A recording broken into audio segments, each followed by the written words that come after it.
retardataire de se rapprocher. Je vais procéder à l'appel en vue de ce conseil municipal du mercredi 13 septembre. Monsieur Trivio, on déplace. Monsieur Hiner, tu as vu quelque part. Monsieur Brut,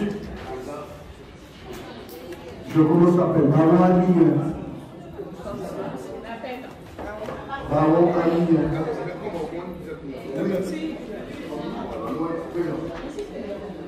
Yacou Henri. Véwa Ginette. Jotam Henri. Pélan Rennes. Brut Magloire. Mélade Roman Viviane. Tabari Sébastien. Dika Lucienne. Saint-André Jean-Patrick présent. Delotte Sylvie. Élusu Patricia. Pétumoutou Marc. Craig Christophe. Répire Jimmy. Dekissi Nisrine. Amire Jomi Isabelle. Lapin Jim, procuration à Madame Perrault. Perrault Claudine. Hilaire Joël. Trivio Freiné Jean-Paul. Laguerline. Belle-Rose Albertina. Moyello Edmé. Donavan. Moyello Edmé. Donavin Frise. Mévalé Marc. Vati Viviane. Mélio Sandra. Savon Fauvert. Alexis Josie. Séné Joseph.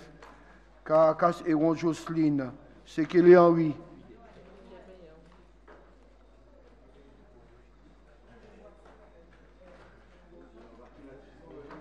Monsieur le maire, le quorum étant atteint, le conseil municipal peut débuter. Bien. Merci, mes chers collègues. Bon, je suis très en forme parce que je viens de faire un petit peu de sport là, en bas, avec mes collègues de d'Aubin. Bon, avant tout, évidemment, avant de passer à ce conseil, nous sommes à Sainte-Rose frappés par le deuil de l'ancien maire Clodomir Bajazé, qui est décédé il y a de cela 3 jours. Bon, alors, à titre personnel, comme je l'ai dit, bon, ce n'était pas quelqu'un avec qui j'ai eu l'occasion de travailler politiquement, puisque nous étions sur des rives différentes. Et je me rappelle d'une petite anecdote. La dernière fois que j'ai échangé avec lui, c'était au conseil départemental. Et il m'a dit une chose qui est assez extraordinaire. Il m'a dit, mais décidément, mon cher, nous n'allons jamais faire de politique ensemble. Et je lui dis, mais non, mais qu'est-ce que tu racontes? On finira bien un moment. Je vous parle de choses, on était en 2012, je crois. Oui. Et il me dit, mais décidément, on ne va jamais faire de politique ensemble. Non, 2015, je dis 2012, 2015. Puisque tu as rejoint la dame. Il m'a dit ça comme ça. Et voilà. Et donc, bon, c'était une anecdote, pas pour mettre en cause quiconque, hein, c'est parce que c'était quelqu'un qui aimait bien rigoler un petit peu, même lorsqu'il était sérieux. Donc, bien évidemment, nous sommes tous très sensibles à son décès. Et je crois que, bon, évidemment, rappelez-vous quand même que c'était un homme politique très valeureux, très tenace, très courageux, puisqu'il a milité dans l'opposition pendant au moins une trentaine d'années, puisqu'il a commencé à se battre contre Charles Gabriel, à l'époque où Jean-Daniel et lui étaient encore des amis. Puis, les deux hommes se sont éloignés politiquement et ils ont croisé le fer pendant 20 ans. Hein, puisque Jean-Daniel est devenu maire en 81 et Bajazé Clodomir est devenu maire en 95. Enfin, 12 ans après, mais 20 ans sur la totalité, puisque pendant un moment, Charles Gabriel avait quitté ses fonctions depuis avant 83, enfin, avant 81. Puisque Jean-Daniel était déjà devenu, Jean-Daniel était déjà devenu conseiller général. Donc, en fait, aujourd'hui, eh bien, je voudrais que nous puissions, bien évidemment, honorer sa mémoire, être sensibles à ce décès. Vous savez, il y avait beaucoup de gens à Sainte-Rose qui l'aimaient et beaucoup de gens qui l'aiment encore. Et donc, pour cela, je vais vous demander de vous lever, que nous puissions opérer une minute de silence.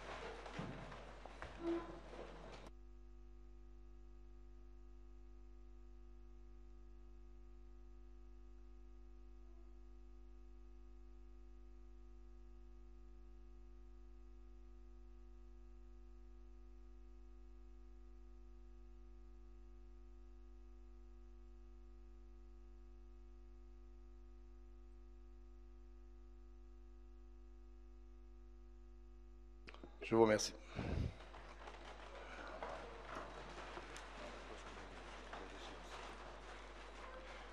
Avant de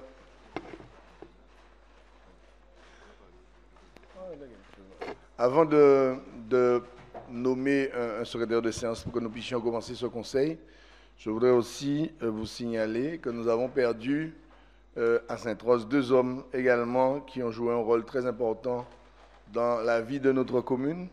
Le premier, c'est M. Tite Caboport, qui était un Saint-Rosien depuis des années, bastérien de son état, mais qui a adopté la ville de Sainte-Rose et qui était complètement amoureux de Sainte-Rose et amoureux de là où il habitait, puisqu'il habitait entre Bonne et Duportail. Et c'est quelqu'un qui, je l'ai rencontré aussi il n'y a pas très longtemps dans un avion, et nous discutions, et c'est lui qui me disait combien il était amoureux de ses terres, là où il habite, et comment il était amoureux de la ville de Sainte-Rose, et qu'il avait adopté vraiment cette ville. Et donc, il nous a quittés lui aussi. C'était, vous connaissez les bijouteries Grain d'Or, etc., et les parfumeries et tout ça. Bon, il a Eurogold, Grain d'Or, et puis les parfumeries, je ne sais plus comment ça s'appelle. Mais enfin, bon, c'est un homme qui, d'abord, il a commencé, il était dans le secteur de l'automobile. C'est Patrick qui me faisait la leçon hier soir. Il était dans l'automobile, puis il a progressé dans un domaine, et puis il a fini par développer un secteur que sa femme exploitait, puisque sa femme vendait des bijoux à domicile. Et il est devenu un redoutable homme d'affaires en la matière, au point qu'aujourd'hui, eh bien, ça marque souvent dans le monde entier par voie dématérialisée. Voilà.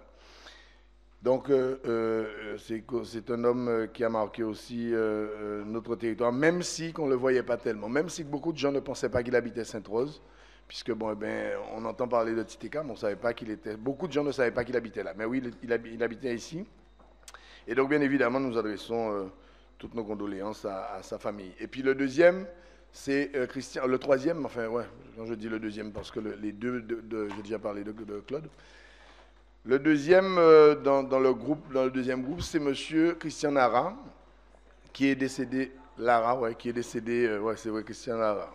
Qui est décédé lui aussi il y a quelques jours, je crois que c'est dimanche, suite à une opération qu'il a fait en métropole. Alors pourquoi je parle de lui? Parce que bon, lui c'est vrai qu'il n'est pas Saint-Rosien, mais voilà un homme que j'ai rencontré il y a quelques mois, que je connaissais comme ça, par le nom, puisqu'il était, c'était un scénariste. Et il est venu me voir pour me dire, bon voilà, monsieur le maire, je veux tourner un film, mais on n'a pas beaucoup de moyens et on veut tourner ce film-là à Sainte-Rose. Et nous aimerions que vous puissiez nous aider sur cela. Et donc, j'ai très volontairement accepté. Et on lui a dit évidemment qu'on allait lui demander aucune redevance pour les images qu'il prenait sur le territoire, pour son film qui s'appelle L'Homme au bâton, qui va d'ailleurs sortir très bientôt. Et qui a par la suite d'ailleurs déposé des dossiers à la région, que nous avons suivis, région, département, CNBT. D'ailleurs, récemment, il m'interpellait pour me dire, Adrien, le dossier à la CNBT n'a pas encore trouvé solution, est-ce que tu pourrais jeter un coup d'œil, etc. Parce qu'il avait trouvé un appui dans les grandes collectivités. Et donc, il voulait faire quelque chose d'extraordinaire pour la parution de ce film, parce qu'il voulait que ça se fasse à Sainte-Rose. Et d'ailleurs, il voulait que ça se fasse à Laramé, précisément. Il m'avait dit un peu ses volontés sur ce sujet-là. Et malheureusement, il nous a quittés. Donc, je pense que je vais vous demander à nouveau de vous lever, s'il vous plaît, pour une minute pour ces deux personnes également. Merci.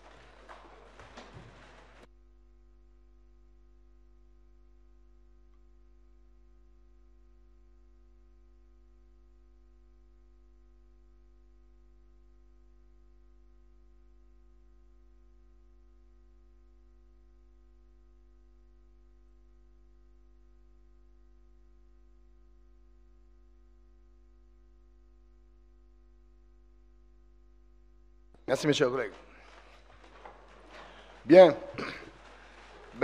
Comme il est déjà tard, je salue le collègue Savant, qui est arrivé un petit peu après. Et vous l'avez noté parmi les présents. Salut, mon cher ami. Et... non, tu peux. Je sais bien qu'on est très souple. Il n'y a pas de problème à ce niveau-là. Allez, procuration Séné pour M. Savant. Nous fonctionnons... presque en famille ici, n'est-ce pas? Ce que nous sommes d'ailleurs.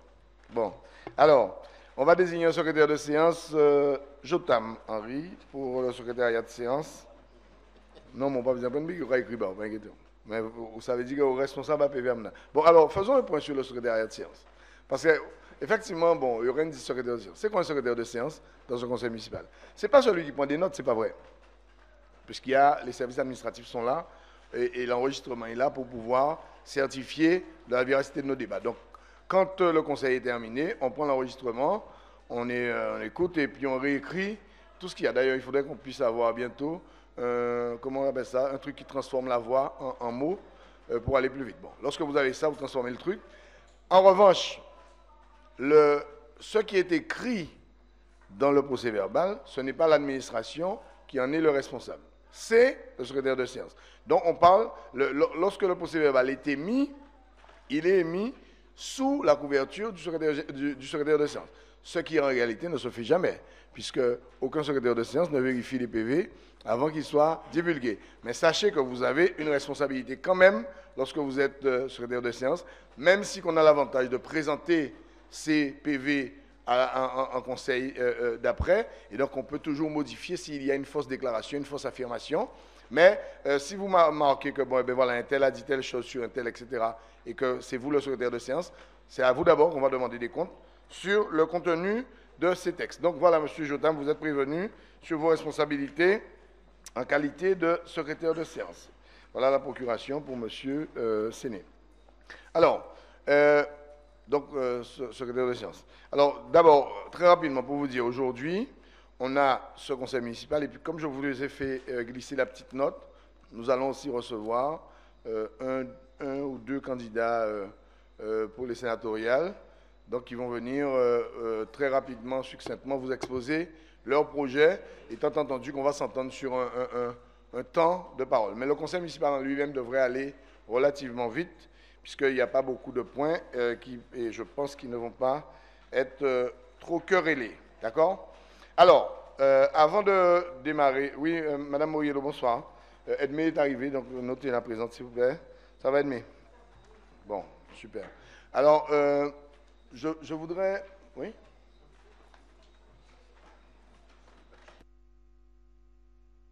Ah oui, alors, donnez-moi. Bien, alors on a ajouté 2 points, comme si ça n'était pas assez.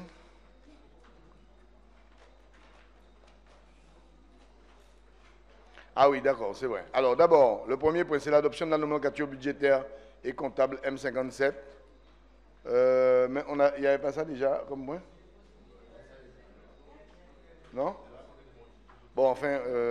Et puis le second point, c'est l'adoption de la convention de partenariat relative à la mise à disposition partielle du service observatoire fiscal et foncier partagé. Donc ça, c'est un point que nous devons faire passer. Pourquoi? Bon, Fauvert est informé de ce point-là, puisque ça concerne la CNBT.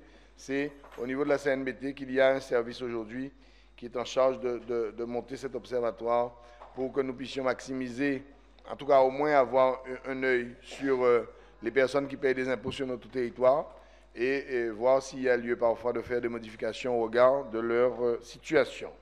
Voilà. Donc, est-ce qu'il y a des objections, mes chers collègues, à ce que ces 2 points soient ajoutés à l'ordre du jour? Alors, je suis un petit peu embêté parce que j'avais demandé que l'on puisse ajouter également le point qui concerne pour la CEMAG, Calanda, mais je vois que le point n'est pas là. Alors, bon, c'est pas grave, ça va parce qu'on n'aura pas le temps de le faire comme ça. Mais il faudra peut-être qu'on puisse se réunir bientôt parce que nous sommes sociétaires de la CEMAG et la CEMAG a un projet qui nécessite l'approbation de ces sociétaires. Bien, sans plus tarder, donc, avant de commencer les différents points, je voudrais vous présenter 2 personnes, je vous avais promis de vous les présenter. D'abord, Mme Siané qui nous a rejoint il y a de ça quelque temps. Mme Siané, est-ce que vous pouvez vous lever 2 minutes, venir à mes côtés 5 minutes, si vous le voulez bien? Alors, Madame Myriam Siané, voilà, charmante dame qui va prendre sa place à mes côtés pour se présenter à vous parce qu'elle occupe donc depuis quelques semaines le poste de la direction financière. Et donc je lui laisse 2 ou 3 minutes pour vous dire quelques mots. Oui, bonsoir à tous. Donc je suis Myriam Siané, comme vous le savez tous. Donc, je suis affectée en fait au poste de directeur des affaires financières à la ville de Sainte-Rose. Donc, merci et merci de me faire confiance. L'objectif en fait pour moi, c'est que nous puissions travailler sur le plan d'action du contrat quorum et optimiser en fait la politique publique de la ville. Voilà. Merci Madame Siané pour votre succincte présentation. Bravo. Et j'ai cru comprendre que Madame Siané s'est très bien adaptée chez nous, puisque je n'ai reçu pour le moment que des félicitations venant du personnel. Je craignais un petit peu qu'il y ait quelques petites frictions. Je sais que bon, on a travaillé avec ce personnel-là pendant des années, sans direction, mais enfin avec des personnes qui travaillaient beaucoup. Et je ne vais pas toutes les citer, mais enfin, voilà. Et je ne voulais pas qu'il y ait, dans cette nouvelle organisation, qu'il y ait rupture dans le fonctionnement. Et je pense que, bon, je pensais par exemple à Daniel, que je sollicitais beaucoup sur tous les sujets. Et donc j'ai cru comprendre que ça se passe assez bien, tant avec Daniel qu'avec les autres agents. Et donc je voudrais bien évidemment vous remercier pour Madame Siané pour cette bonne adaptation chez nous. Et je vous souhaite bien évidemment, au nom de tout le conseil municipal, la bienvenue chez nous. Nous comptons sur vous. Vous connaissez nos objectifs. Ils sont clairs, ils sont établis. Nous souhaitons revenir le plus rapidement possible à l'équilibre avec une nouvelle santé financière pour la ville dans les prochaines années. Voilà. Et puis pour le reste, eh bien, que vous puissiez vous épanouir aussi, puisque c'est important. Vous passez plus de temps au travail que chez vous. N'oubliez pas ça. Je dis ça souvent aux agents que je rencontre. Vous passez plus de temps dans votre travail que chez vous. Alors si vous faites chier dans votre travail, vous êtes mal barré quand même. Hein. Parce que si pendant 8 heures par jour, vous vous emmerdez, lorsque vous rentrez chez vous, déjà, il y a une répercussion sur ça, parce que vous n'arrivez pas à déposer le sac, en tout cas pas tous. Et le peu de temps que vous avez à passer chez vous, vous êtes empoisonné parce que vous avez passé une mauvaise journée au boulot. Donc vous empoisonnez aussi vos enfants, votre mari, votre femme, etc., parce que vous passez de mauvaises journées. Alors, faites en sorte que vous puissiez passer de bonnes journées dans votre travail. Et pour passer de bonnes journées dans son travail, il faut travailler, c'est tout. Il n'y a rien d'autre à faire. Dès lors que vous travaillez, vous passez de bonnes journées. Parce que les gens qui s'ennuient, les gens qui ne bossent pas, les gens qui font semblant, etc., ceux-là, évidemment, ils passent de bonnes journées parce qu'ils se sentent inutiles. Voilà, donc merci Mme Siané. Vas-y, Henri. Alors, juste un complément. Lorsque nous avons réuni les services, ou le service qui allait être sous l'autorité de Mme Siané, nous lui avons aussi demandé, compte tenu de ce qu'on avait vu auparavant, tous les efforts qui avaient été faits par le personnel, de faire aussi ce personnel progresser. Et moi, j'ai une formule personnelle que j'aime bien utiliser dans le management des ressources humaines, c'est faire grandir les gens. Donc c'est cette mission aussi qu'on lui a confiée, en dehors des dossiers techniques, budget et compagnie, mais d'être aussi une référence pour tout le monde, de façon à ce que toutes les personnes qui travaillent dans ce service, et même par ricochet, qu'elle les accompagne pour qu'ils progressent. Tout à fait, merci mon cher Henri. Alors, avant de laisser Mme Siané rejoindre son siège de départ, est-ce qu'il y a une question? Est-ce que vous voulez lui poser une question, lui dire quelque chose? Voilà quoi. Peut-être lui demander pourquoi elle est venue à Sainte-Rose. Moi, c'est la question que je lui pose. Parce que c'est une commune en champ de pantane, comme on dit financièrement, comment quelqu'un peut dire que je viens à Sainte-Rose? Quand je connais la réponse, c'est pourquoi je pose la question. Donc, il y a quelque chose qui est très clair en fait en matière de finances. Quand en fait les élus, en tout cas le maire et l'adjoint en fait chargé des finances, sont conscients qu'il faut en fait appliquer les bonnes règles des finances publiques et mener une politique en fait pour les citoyens, je pense que ça aussi ça motive en fait, même si les difficultés financières sont présentes. Voilà. Donc avec cette phrase, vous avez compris qu'il ne faut pas lui demander où est-ce qu'elle était avant, parce que vous allez vouloir faire de la comparaison.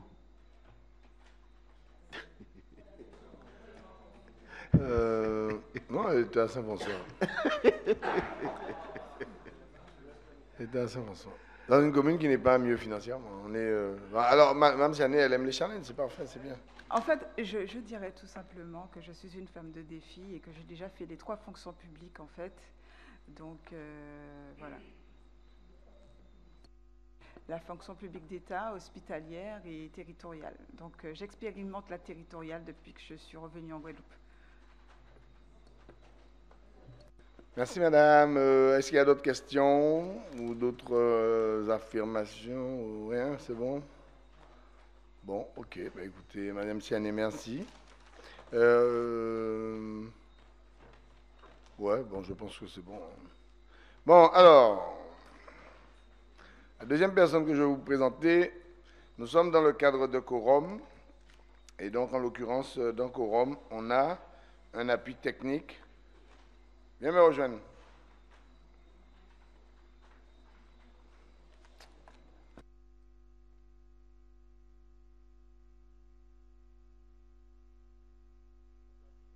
Passe à la place de Mme Siané. Donc, je vous disais donc... ça va? Je ne t'ai pas salué ce soir. Excuse-moi. Il a une poignée de main très ferme. Hein. Oh là là. Alors, je vous disais que nous sommes avec le contrat que nous avons signé. Vous avez remarqué que dans ce contrat, il y avait une clause qui concernait un appui technique. C'est-à-dire que bon, on nous adjoint un appui technique pendant la durée de 2 ans minimum. Ça peut aller jusqu'à 3 ans, mais en tout cas, d'abord pour 2 ans. Cet appui technique est là pour, comme son nom le dit, hein, bon, eh bien, appuyer techniquement. Ça veut dire sur toutes les questions qui sont liées bien évidemment aux finances, puisqu'on parle de finances, d'être d'un appui, mais au-delà, pas que, au-delà de la finance, sur l'organisation de la ville, sur toutes les questions qui concernent l'administration, qu'il puisse être pour nous un appui technique. Voilà. Et donc, il est arrivé ici chez nous depuis le 21 août, jour de la fête, n'est-ce pas? Donc, il est arrivé le jour où on avait annulé la fête d'ailleurs. Bon. Donc, il n'a pas pu voir la fête comme cela se devait, mais bientôt, tu auras l'occasion de voir ce qu'on peut faire de mieux encore. Donc, je vais lui laisser la parole, qu'il puisse se présenter à vous, vous dire un petit peu son parcours, son identité, son parcours, et puis évidemment, ce qu'il va faire pendant ces 2 ans. Bien, merci, monsieur le maire. Je vais vous épargner un long discours. Je vais commencer, avant de me présenter, par expliquer peut-être ce que c'est que l'assistant technique, parce que ça veut tout et rien dire. D'abord, l'assistant technique, il n'a pas été choisi par la ville, paradoxalement. Il est choisi par l'AFD et sur appel d'offres. Donc, c'est un concours, c'est un appel d'offres, c'est un marché public. Donc, je ne travaille pas pour l'AFD directement, mais je suis payé par l'AFD. Le rôle de l'assistant technique, il est double, mais les 2 fonctions sont corrélées. Comme l'a dit monsieur le maire, le premier, c'est d'être la courroie de transmission entre la commune et les services techniques et l'AFD sur le suivi quasiment au jour le jour du contrat quorum et de ses objectifs, parce que le contrat quorum, c'est effectivement des subventions, mais c'est aussi des objectifs à atteindre. Et la seconde fonction, bien entendu, c'est d'assister les services, notamment le service de Madame Siané, le service financier, mais pas que. Il peut y avoir d'autres services impliqués, comme les marchés, voire même la DST. Les assister en tant que de besoin sur différents sujets qui sont identifiés et qui sont liés aux objectifs du quorum. Voilà, donc ça c'est pour positionner l'assistant technique. Vous l'avez compris, je ne suis pas fonctionnaire, j'ai un profil un peu atypique. Je suis expert en comptable et commissaire aux comptes, avec la particularité depuis un quart de siècle de travailler pour le secteur public en France, et quand je dis France, c'est métropole, et les DOM-TOM, enfin ce qu'on appelait les DOM-TOM, hein, donc Martinique, Guyane, Guadeloupe, Tahiti et Nouvelle-Calédonie, dans le domaine du service public, sur les aspects financiers évidemment, et également sur l'assistance à maîtrise d'ouvrage pour les services publics, l'eau, l'assainissement, les transports, les déchets, etc. Donc j'ai entre guillemets une double casquette secteur public et finance à la fois publique et privée. Voilà, je peux répondre à vos questions ou remarques ou suggestions si vous le souhaitez. Tu as dit ton nom? Non. Ah pardon, oui. Oui, et mon nom est Hervé Dandois. D-A-N-D-O-I-S. Merci Hervé. Alors, effectivement, moi j'ai eu l'occasion d'échanger avec M. Dandois depuis son arrivée. Bonjour, bonsoir Mme Dorimo, comment allez-vous? Bien? Nous sommes très heureux de vous voir. Et donc, j'ai eu l'occasion d'échanger avec M. Dandois et notamment avec Mme Siané et ses équipes. Bon, ça m'a assez plu. Je pense qu'il y a une bonne atmosphère de travail. Et de toute manière, ça peut pas être mieux pour nous, puisqu'aujourd'hui, eh bien, on a une belle expertise financière et autres pour pouvoir travailler dans des bonnes conditions, n'est-ce pas? Ah, ma chérie. Et donc, je suis donc extrêmement heureux que nous puissions avoir avec nous M. Dandois. Et donc, bien évidemment, avant que je puisse vous laisser lui souhaiter la bienvenue ou lui poser des questions, je voudrais bien sûr lui exprimer tous mes mots de bienvenue et lui souhaiter de bien s'adapter chez nous. Sainte-Rose, c'est une commune extraordinaire, la plus belle. Tu as choisi la plus belle commune de Guadeloupe. Tu as beaucoup de chance. Et donc, en plus, il habite Sainte-Rose, donc il est installé ici. Donc, il pourra profiter pleinement de cette belle ville et mieux comprendre encore ses problématiques, puisque lorsqu'on vit quelque part, on a beaucoup plus de moyens pour pouvoir comprendre un peu comment ça fonctionne. Donc, bienvenue, Monsieur Dandois. Voilà. Alors, mes amis, est-ce que vous avez quelque chose à dire à Monsieur Dandois? Rien? Même pas bienvenue? Bon, alors, rassure-toi, Hervé, quand on te dit rien, c'est bon signe. Parce que sinon, tu as des gars comme Fauvert, des gars comme ça. Si jamais ils te disent quelque chose, des fois, ça peut être... Bon, mais si tout le monde est silencieux, je dis ça pour t'embêter, hein, Fauvert, rassure-toi. Si tout le monde est silencieux, ça veut dire que, bon, eh bien, on te souhaite tous la bienvenue. Et surtout qu'on est satisfait. Oui, tu disais? Ah, notre collègue Séné n'est pas là, c'est vrai. Bon, mais il nous manque aussi quand il n'est pas là. Hein. Bon, en tout cas, il n'est pas là, j'espère qu'il n'est pas malade, qu'il n'est pas tout ça, qu'il va bien. Parce que ça fait 2 fois que je ne l'ai pas vu. Non, alors, je vais vous dire, M. Séné, c'est quelqu'un avec qui des fois on a des prises de bec et tout ça, mais bon, ça fait partie de la vie de la collectivité. Ça fait partie de la démocratie. Et il faut accepter ça. Et à partir du moment où on sort de ce conseil municipal, eh ben, on peut être de très bons amis. Hein, bon, sauf si quelqu'un décide que, bon, voilà, sortant du conseil, voilà, quoi. Moi, je n'ai aucun problème avec quiconque ici. Et d'ailleurs, je le dis toujours, c'est parce que certains se déclarent de l'opposition. Mais sinon, moi, je considère qu'ici, on n'est pas dans une logique d'opposition ou de majorité. On est dans une... parce qu'on a travaillé ensemble pendant plusieurs années et certains me le rappellent très souvent. Bon, mon cher Hervé, merci et puis bon travail pour ces 2 années. Et bien évidemment, les collègues qui sont là, tu as vu les têtes parce que tu les avais pas encore tous vus.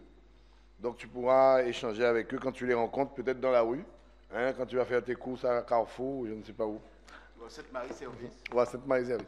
Et surtout, très important, tu n'achètes qu'à Sainte-Rose, hein, tu ne vas pas acheter ailleurs. Il faut faire vivre l'économie à Sainte-Rose. Bon, maintenant qu'on a rigolé un petit peu, on va passer donc... alors, je crois que j'ai présenté, oui, il y avait donc Hervé, il y avait Myriam. On est bon, hein? Bon, vous aurez des présentations encore bientôt. Mais ça, c'est pour la fin du mois. Allez, on continue. Donc, je vais donc passer aux différents points de l'ordre du jour. D'abord, le procès verbal, mes chers collègues, du 20 juillet 2023. Alors, je vous signale tout de suite pour que l'on puisse gagner du temps. il y a une petite coquille quelque part, n'est-ce pas? C'est au début, Patrick. Alors, mesdames, messieurs des services, quand vous faites des copier-coller, n'est-ce pas? Relisez quand même pour ne pas laisser des coquilles comme celle que j'ai vue là. 22 mai 2023. Nous sommes déjà en septembre. Voilà, l'an 2023, le jeudi 30 mai 2023, à 19h. Ça, j'imagine que c'est un autre conseil que nous avions. Alors, évidemment, quand je dis ça, je ne critique pas les services parce qu'ils reprennent cette page-là, hein, parce qu'il ne faut pas être idiot. Hein. Cette page-là, c'est la page des présences et tout ça. Donc, ils ne vont pas reprendre ça, retaper ça comme des idiots chaque fois. On prend. Mais quand on prend, on fait une petite lecture pour être sûr qu'on n'a pas laissé de coquille. Voilà. Bon, mais en fait, c'est une observation, c'est une erreur d'inattention. Hein. Mais comme vous savez que nous sommes perfectionnistes, n'est-ce pas, tous ici. Donc, il faut que nous soyons dans l'administration aussi perfectionnistes. Moi, j'adore l'administration, mais je veux qu'ils fassent bien leur travail. Bon, alors, est-ce qu'il y a des observations sur ce PV? Tout est bon? Tout est OK? Bon, ben c'est parfait alors. Oui, vas-y, Faubert. Pardon, excuse-moi. OK, super. Bon, ben, on met aux voix, mes chers collègues. Est-ce qu'il y a des abstentions? 2 abstentions? Je n'ai pas compris. Jojo, tu t'abstiens, toi? Non, il y a plusieurs Jojo. Ouais, tu as raison. Toi, c'est Jojo et elle, c'est Jocelyne. Jocelyne, tu t'abstiens. Il faut voir 2 abstentions. OK, parfait. 2 abstentions, donc l'unanimité moins 2 abstentions. Merci, mes chers collègues. On va passer donc au point numéro 2, qui est donc la proposition de présenter le dossier de candidature de la ville de Sainte-Rose pour la mise en œuvre de l'expérimentation TZCLD. Bon, alors je vais présenter ça moi-même, si vous êtes d'accord. En fait, vous connaissez notre engagement dans le dispositif TZCLD. Première commune de Guadeloupe, certainement, à obtenir une habilitation. Deuxième commune d'outre-mer. Donc, nous ferraillons dur sur ce dossier-là, parce que si nous obtenons, comme je le pressens, parce que je le sens très très bien, si nous obtenons cette habilitation à la fin du mois, cet agrément et tout ça, et cette autorisation de monter ce comité local pour l'emploi et cette EBE, vous allez voir que ça va donner un coup de boost extraordinaire à Sainte-Rose au niveau de l'emploi et de l'économie. Pourquoi? Parce qu'on va créer des emplois dans des secteurs qui ne sont pas aujourd'hui développés. Et ce sera là tout le sujet lorsque nous allons mettre en place notre projet, même si il est grossièrement monté, mais après il faudra rentrer dans le détail. Et puis surtout, c'est que nous allons avoir des emplois qui seront financés à 92%. Alors on arrive un petit peu, bon, vous savez les Antilles, l'outre-mer, c'est toujours ça, on est toujours servi les derniers sur plein de choses en France. On a lancé l'expérimentation sur 10 villes en France. Bon, alors évidemment, 10 villes en France, vous imaginez. Bon, nous, on n'était pas au courant. D'ailleurs, c'est Fred Sidadel un jour qui m'a parlé de ce sujet-là. Je lui en suis reconnaissant. Merci Fredo, parce que si tu ne m'avais pas parlé de ça, peut-être que... Alors, je l'aurais entendu certainement un jour, mais en tout cas, certainement, avec le fait que tu me l'aies dit, ça m'a permis d'aller fouiller et j'ai pu voir... D'ailleurs, je me rappelle, parce que j'étais à Paris et tu m'avais arrangé un rendez-vous avec Mme Palou, qui aujourd'hui est une collaboratrice. Donc, il faut reconnaître les choses quand elles sont là. Alors, je disais que aujourd'hui, nous sommes sur le point d'obtenir cette habilitation. Notre dossier devait passer en commission ce mois-ci, le 8 septembre. Malheureusement, cette délibération était manquante. Alors, moi, je ne savais pas parce qu'on avait déjà transmis une première délibération où on lançait le projet, mais il fallait que nous puissions produire cette délibération. Alors, comme elle est rédigée, alors je ne vais pas vous la lire, mais en réalité, elle reprend le dispositif. Et donc, c'est l'acceptation du conseil municipal de présenter le dossier. Au début, la première délibération, c'était l'acceptation du conseil municipal de lancer le dispositif. Et aujourd'hui, c'est l'acceptation du conseil municipal de présenter le dossier. Puisque je vais parler à votre nom, puisque je serai auditionné par la commission nationale TZCLD.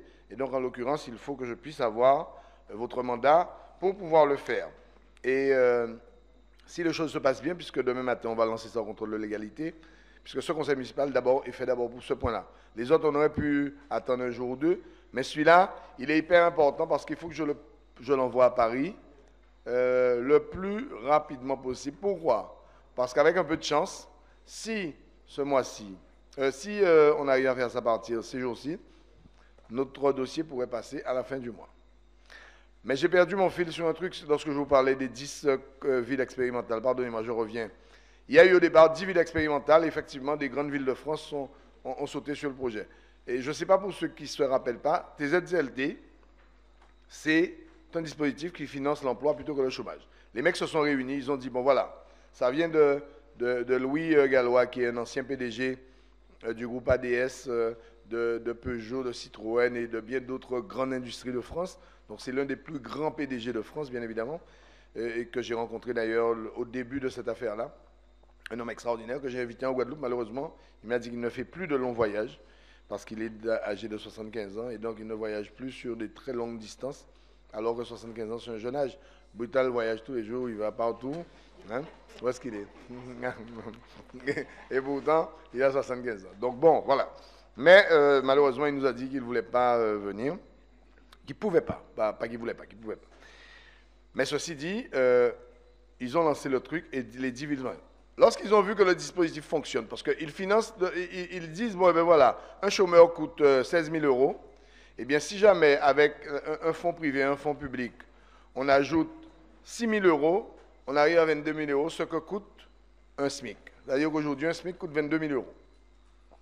Donc, puisque alors, 22 000 €, ça ne veut pas dire que vous touchez 2 000 € par mois, mais ça veut dire que lorsque vous le chargez, il est environ à 22 000 €. Et ils se sont dit, pourquoi pas faire une expérimentation?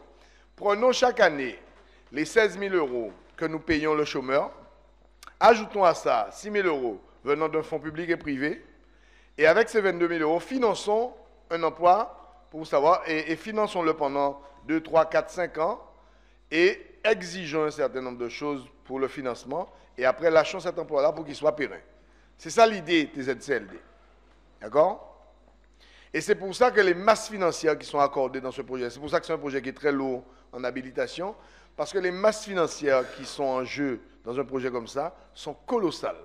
Parce que figurez-vous que notre projet, nous, on a mis 400 emplois sur le territoire. Alors évidemment, pas en un jour, hein, mais 400 emplois sur le territoire. Je vous dis, moi j'ai visité des EBE en France, c'est l'État dans l'État, quoi. C'est des machines de guerre.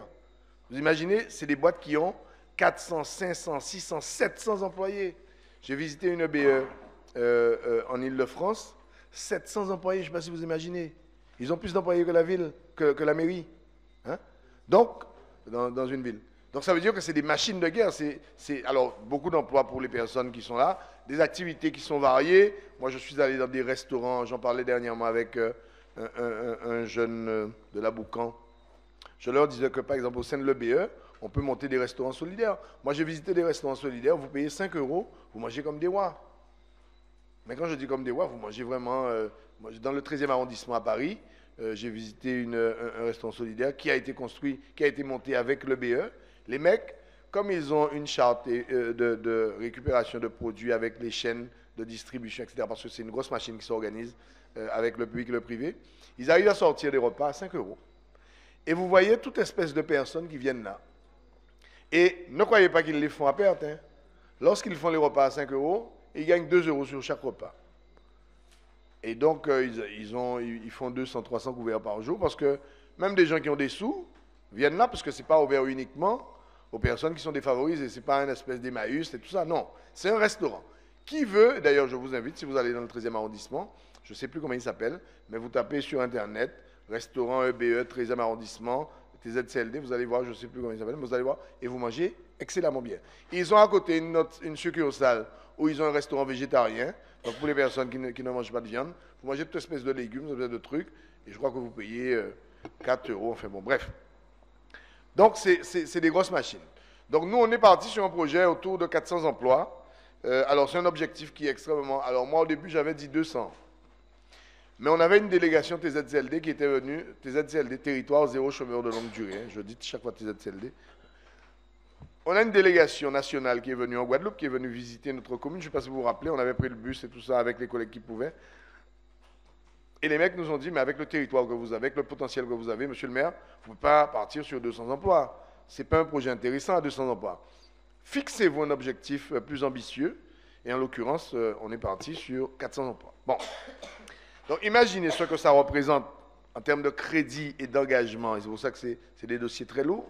Puisque si vous multipliez 400 emplois par 22 000 euros, regardez sur votre tablette ce que ça peut représenter comme montant. C'est colossal.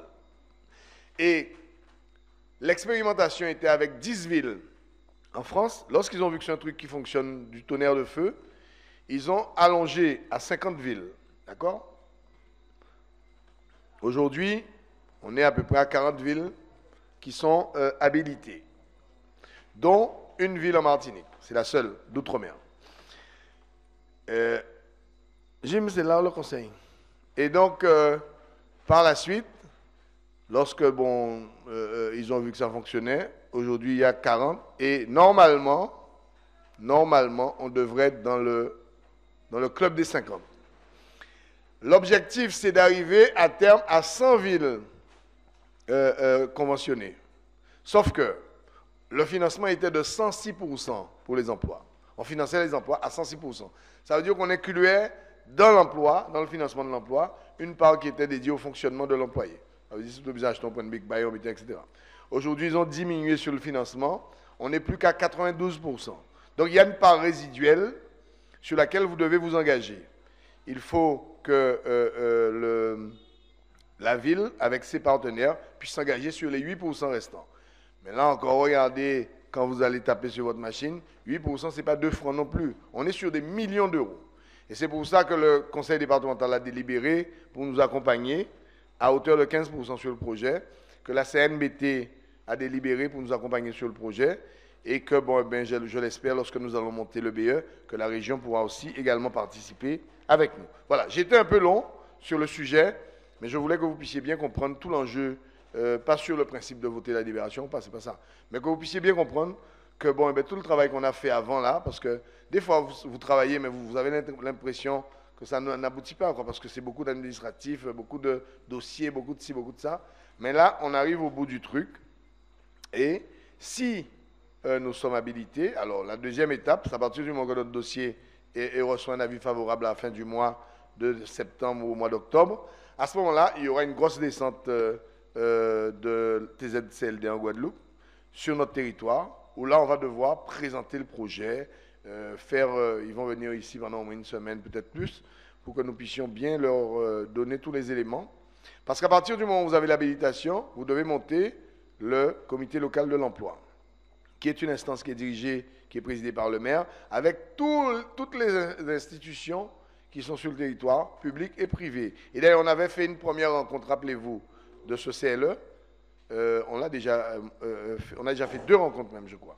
On avait invité tous les partenaires privés et publics pour leur donner un peu les orientations de ce projet-là. Et puis, l'élément final qui permet réellement de rentrer dans la phase d'exécution, c'est la création de l'EBE, entreprise à but d'emploi. C'est un dispositif qui est très particulier en termes de montage juridique, qui est complètement adapté au dispositif. Et cette entreprise à but d'emploi va donc être chargée de déployer les actions que nous aurons mises en place. Mais attention, cette EBE est complètement indépendant de la ville et indépendant du CLE.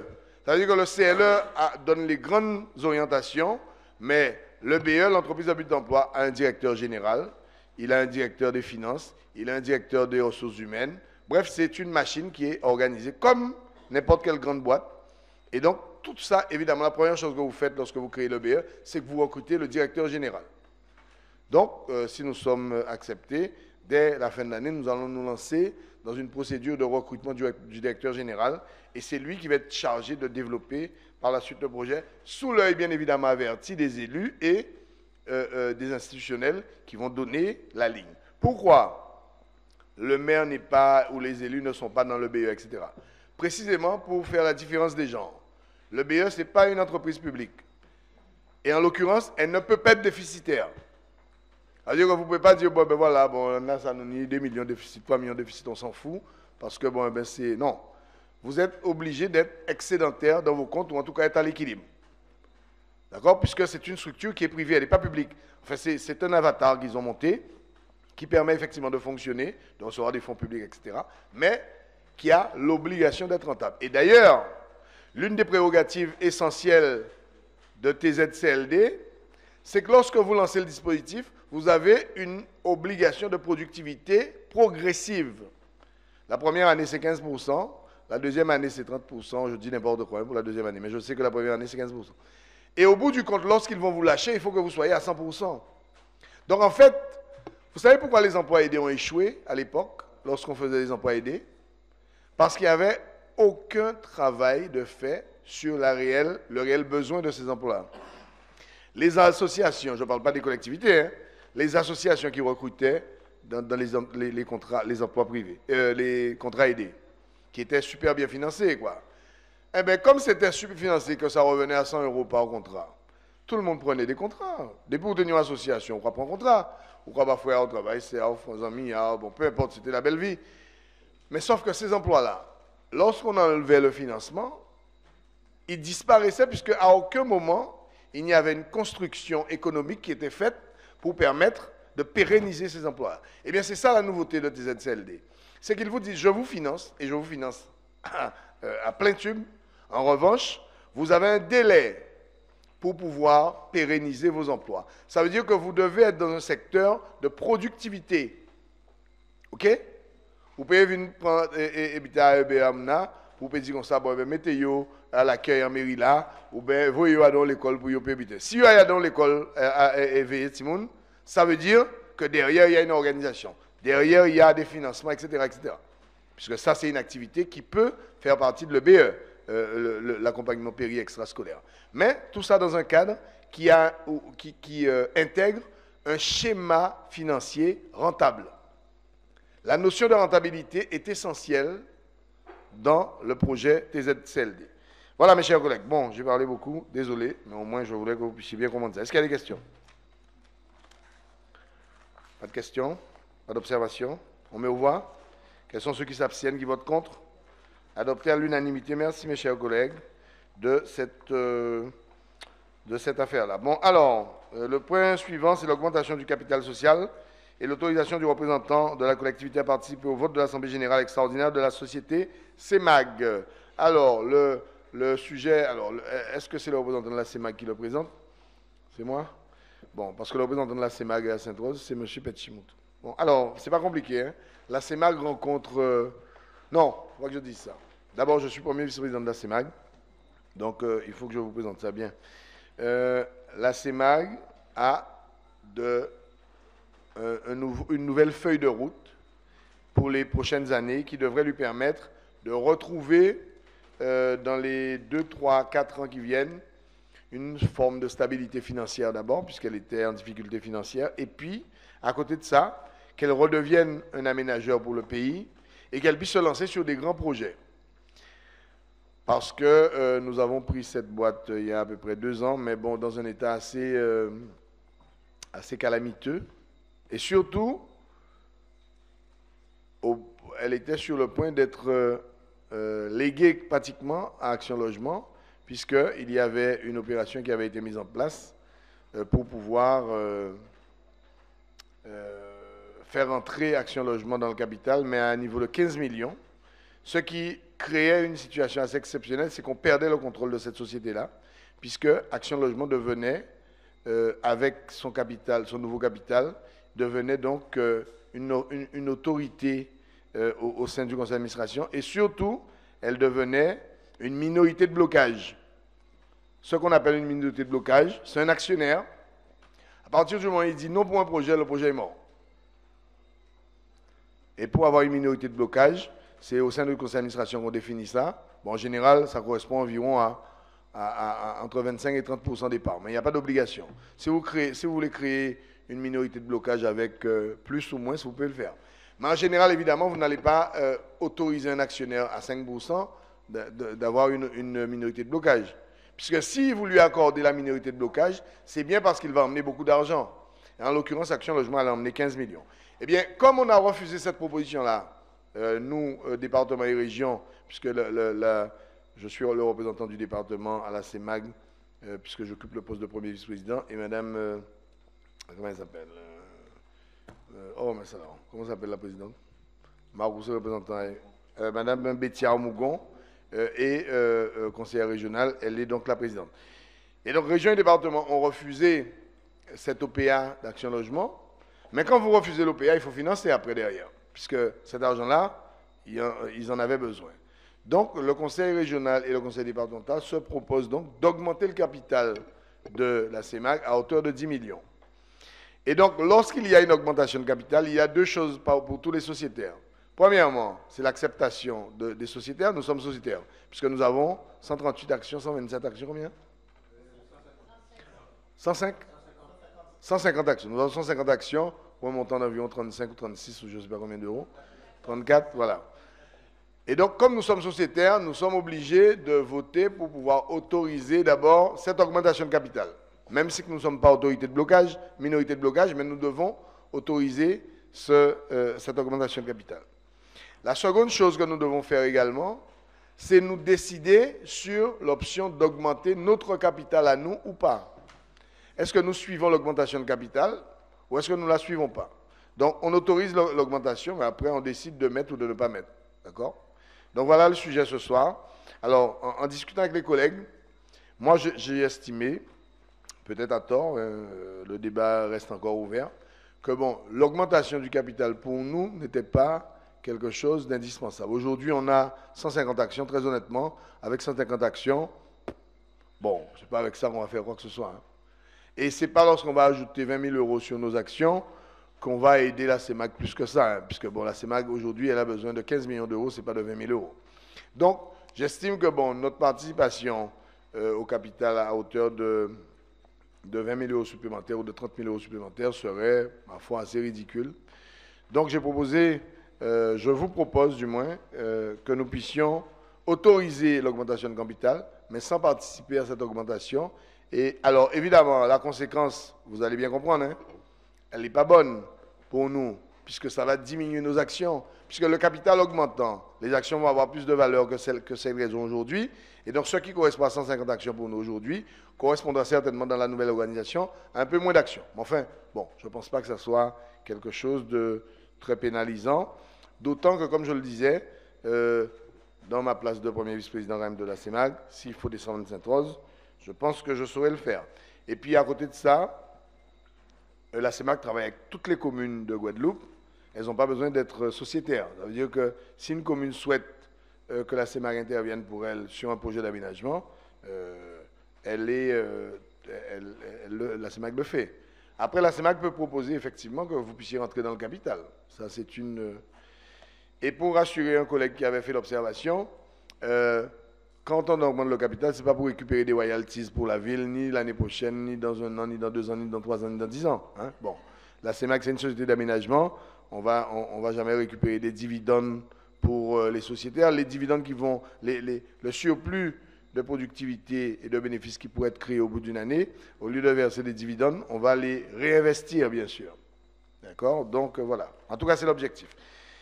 Voilà, mes chers collègues. Est-ce qu'il y a des questions sur ce sujet-là? Ouvert? Vas-y.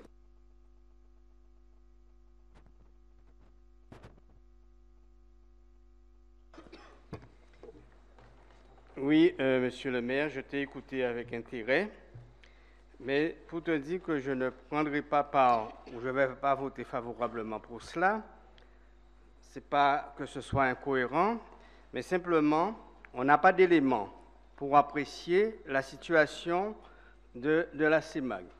Je ne connais pas les statuts de la CEMAG, je ne connais pas la répartition du capital, on n'a aucun rapport d'un expert comptable ni d'un commissaire aux comptes, on ne connaît pas l'actif et le passif de la CEMAG, et dans ces conditions-là, on ne peut pas se prononcer, à mon sens.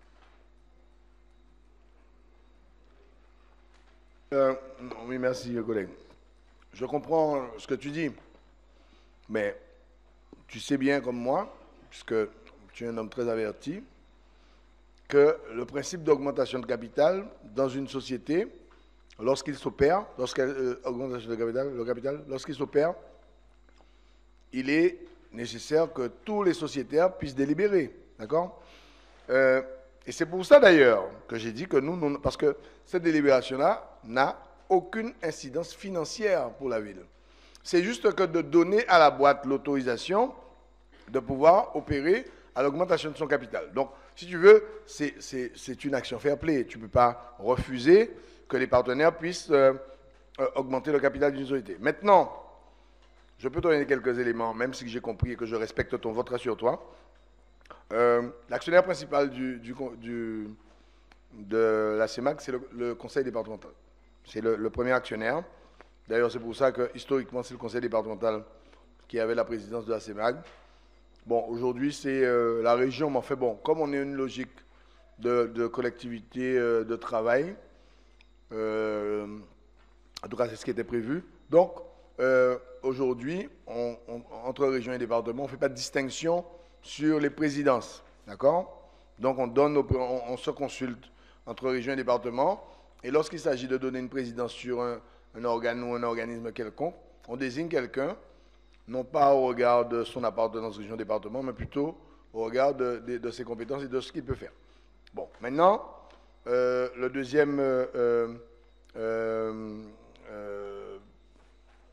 deuxième porteur en capital, c'est la région, bien évidemment. Et puis après, vous avez les communes qui ont des petites parts, la Banque des territoires, etc. Mais globalement, alors vous avez quelques villes qui ont un peu plus d'action que d'autres, comme les Abîmes par exemple. Et globalement, c'est ça, quoi. Mais en fait, bon, je comprends que tu ne veuilles pas prendre part au vote. Est-ce qu'il y a d'autres questions sur le sujet? Mais je rappelle qu'il n'y a pas d'incidence financière pour la ville. Vas-y, Fouver. Oui, monsieur le maire, j'entends ce que tu dis, mais c'est des paroles. Mais on n'a pas de document attestant ce que tu dis. Mais au-delà de cela, si je ne me trompe pas, on a des dettes envers la CEMAG, notamment sur la Boucan. Et j'ai vu qu'il y a la possibilité d'augmenter le capital par incorporation des créances. Donc, pour l'instant, moi, je ne vais pas voter ça, mais éventuellement, on pourrait voir ça. Participer à l'augmentation du capital par incorporation des créances que nous devons à la CEMAG. Bon, sans avoir déboursé d'argent.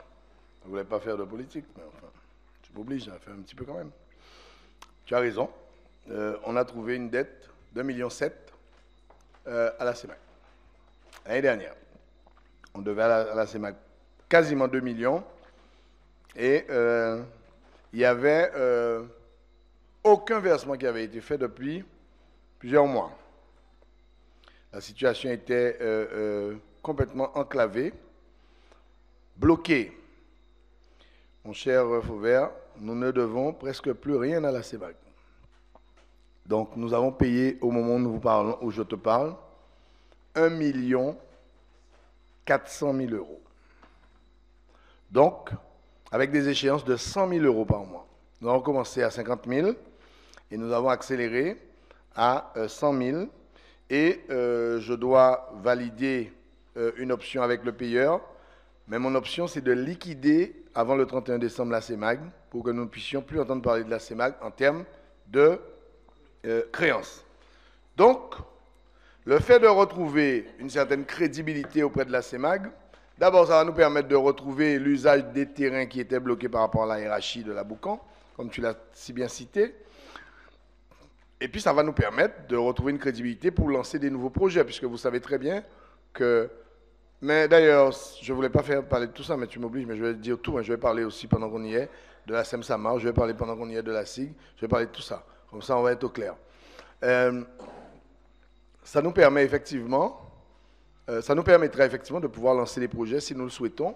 Et d'ailleurs, le conseil départemental a mandaté la CEMAG pour être l'opérateur sur le grand projet de port que nous avons en bas là. Donc la CEMAG aujourd'hui est mandatée. Il y a eu un appel d'offres pour désigner comment on appelle ça, une entreprise pour construire avec nous le projet du grand port. Et donc j'ai une réunion avec eux, une première réunion avec eux la semaine prochaine. C'était vendredi, mais je suis obligé par rapport au décès de de notre ancien maire de reporter. Mais sinon, on va se revoir bientôt. Donc, la situation est assainie au niveau de la CEMAG. Je fais un petit crochet sur la SEM-SAMAR. Pareil, nous sommes arrivés, nous devions 1 450 000 € à la SEM-SAMAR. Là aussi, nous avons pris des dispositions pour commencer à payer.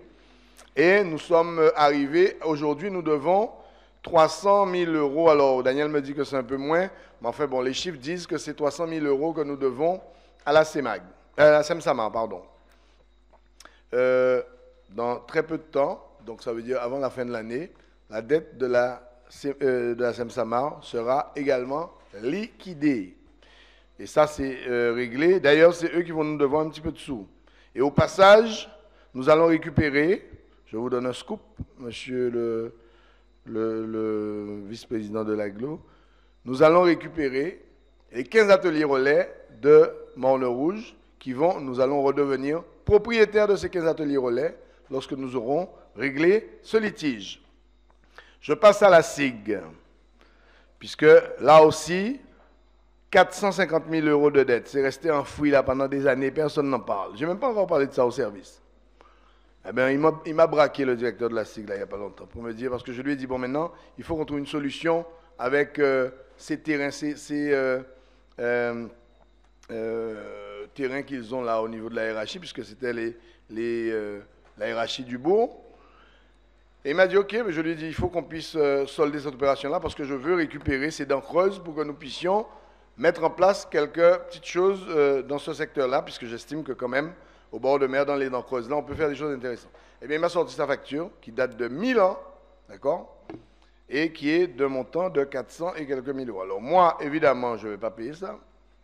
Ça, c'est clair, puisque je lui ai dit que, bon, les règles n'ont pas été respectées pour pouvoir réclamer cette somme-là. Mais nous allons faire, en personne honnête, un jeu de compensation par rapport au terrain, et ils vont réaliser des opérations que nous allons décider.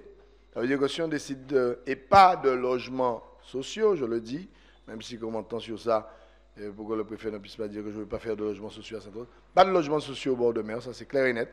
Mais nous allons monter quelques opérations qui vont être économiques en bas et d'habitation en haut, mais suivant des critères qui ne sont pas sociaux. Ça veut dire que les gens qui vont louer là, ce ne sont pas des logements sociaux. Je le dis parce qu'il faut faire des logements sociaux, mais il faut faire n'importe quoi.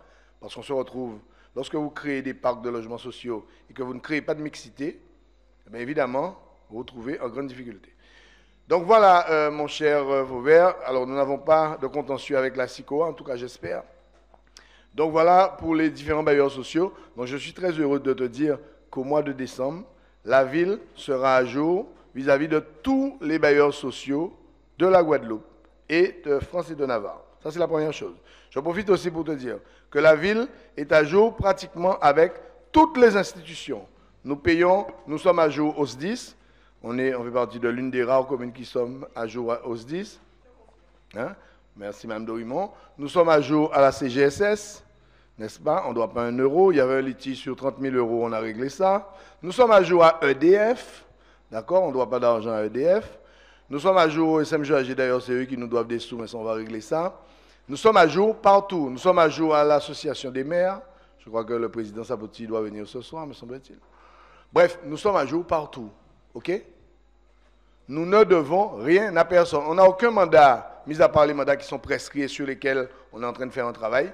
On n'a aucun mandat en perception qui n'est pas payé. Les gros litiges qui nous restent à régler aujourd'hui, c'est l'Office de l'eau, dont la présidente est assise ici, et on a un contentieux qu'on a établi et on doit discuter pour savoir comment faire pour trouver une solution.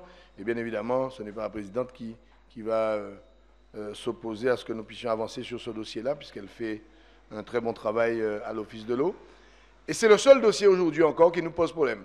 Alors évidemment, vous avez cette affaire de 1 million là, que comment il s'appelle, la CGSS nous réclame pour des pénalités. Ce ne sont pas...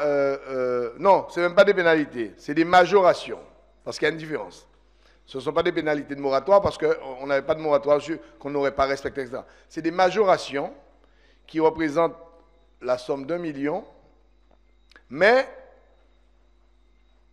qui sont censés être payés lorsque vous n'êtes pas à jour. Or, aujourd'hui, on est complètement à jour avec la CGSS, donc on a demandé d'enlever ça. Mais bon, cette somme-là, elle n'est pas évidemment mandatée, mais enfin, il y a un litige sur le sujet et nous sommes en train d'en discuter. Sinon, à part ça, eh bien, vous savez comment que ça se passe.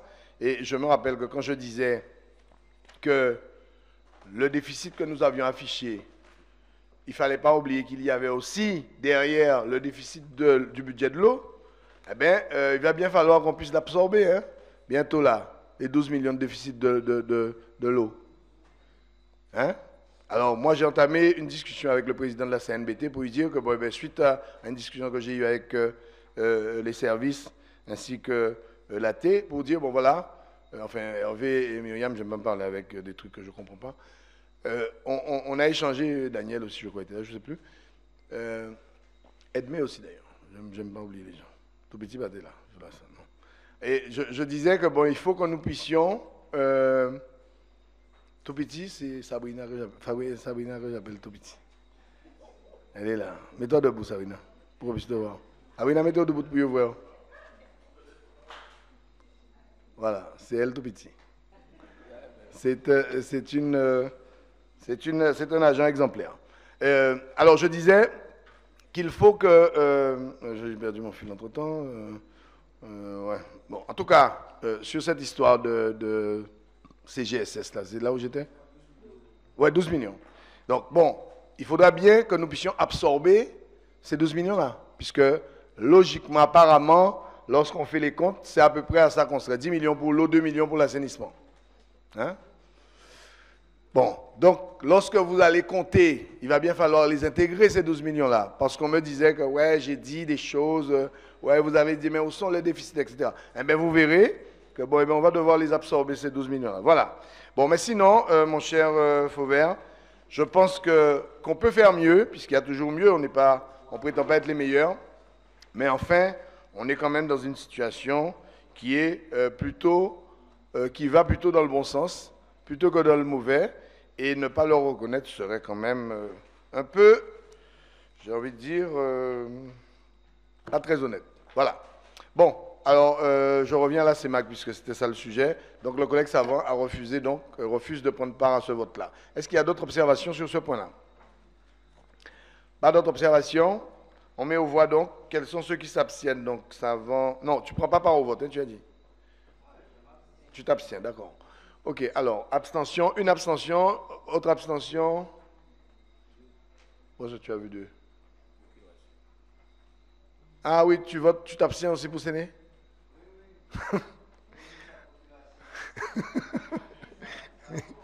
Non, mais peut-être qu'il ne t'avait pas demandé de faire ça. Bon, ok, je t'embête, mon cher ami.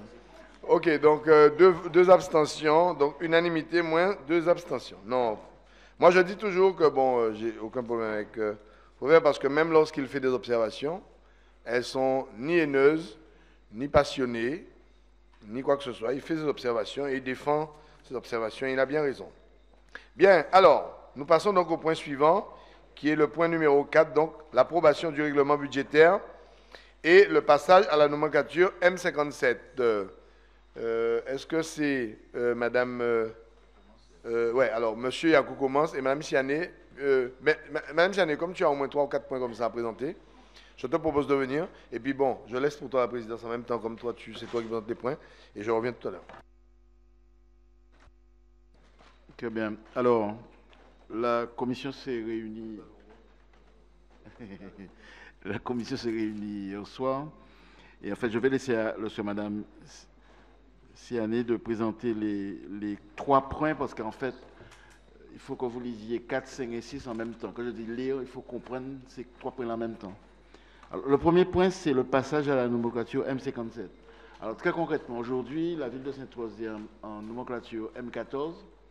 Et depuis tantôt, les pouvoirs publics veulent que toutes les collectivités locales soient gérées sur le même modèle de gestion en termes de tenue des comptes, d'où cette idée de faire passer la ville de Sainte-Rose, et comme d'autres collectivités, au 1er janvier 2024, à une nouvelle nomenclature de gestion de nos comptes. Alors, pour être très clair, l'avantage de ce changement et ça tombe très bien pour nous. Quand je dis ça tombe très bien pour nous, on est dans une situation à la ville de Sainte-Rose où on a commencé à travailler, à apurer les comptes, à mettre de l'ordre, etc.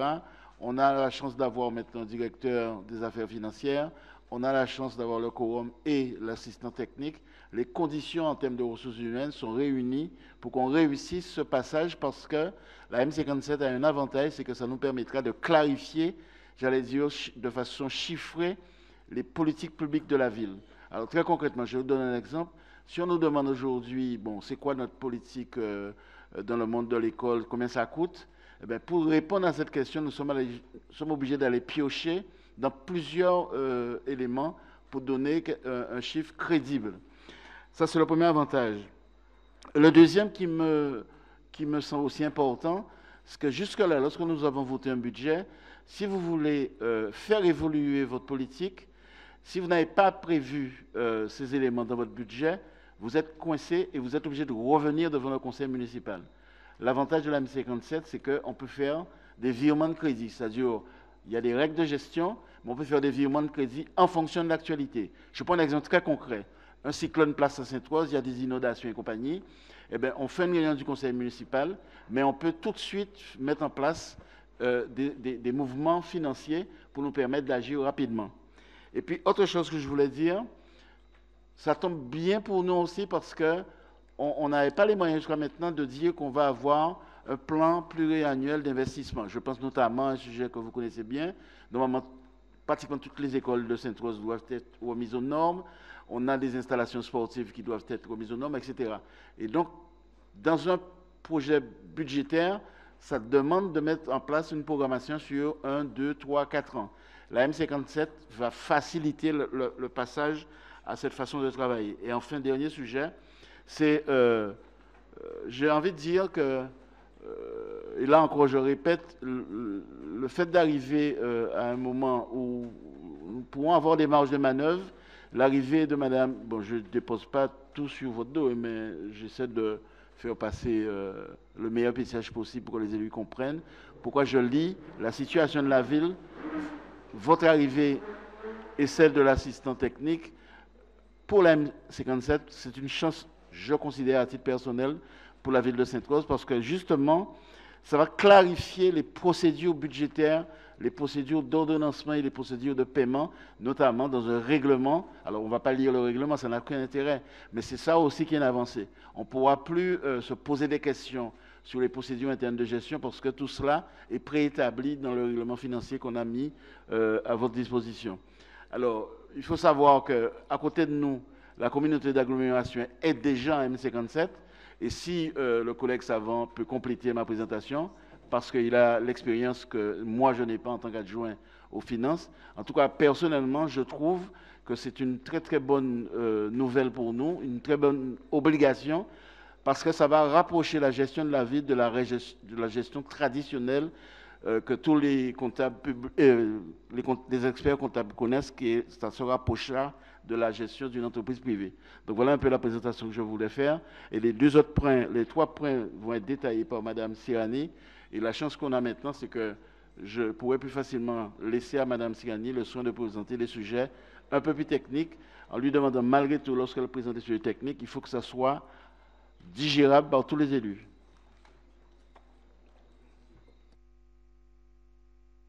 On m'a demandé de faire dans la synthèse parce qu'il ne faut pas qu'on perde trop de temps parce qu'on a les élus, les candidats au sénatorial qui doivent venir nous voir dans un moment. D'accord.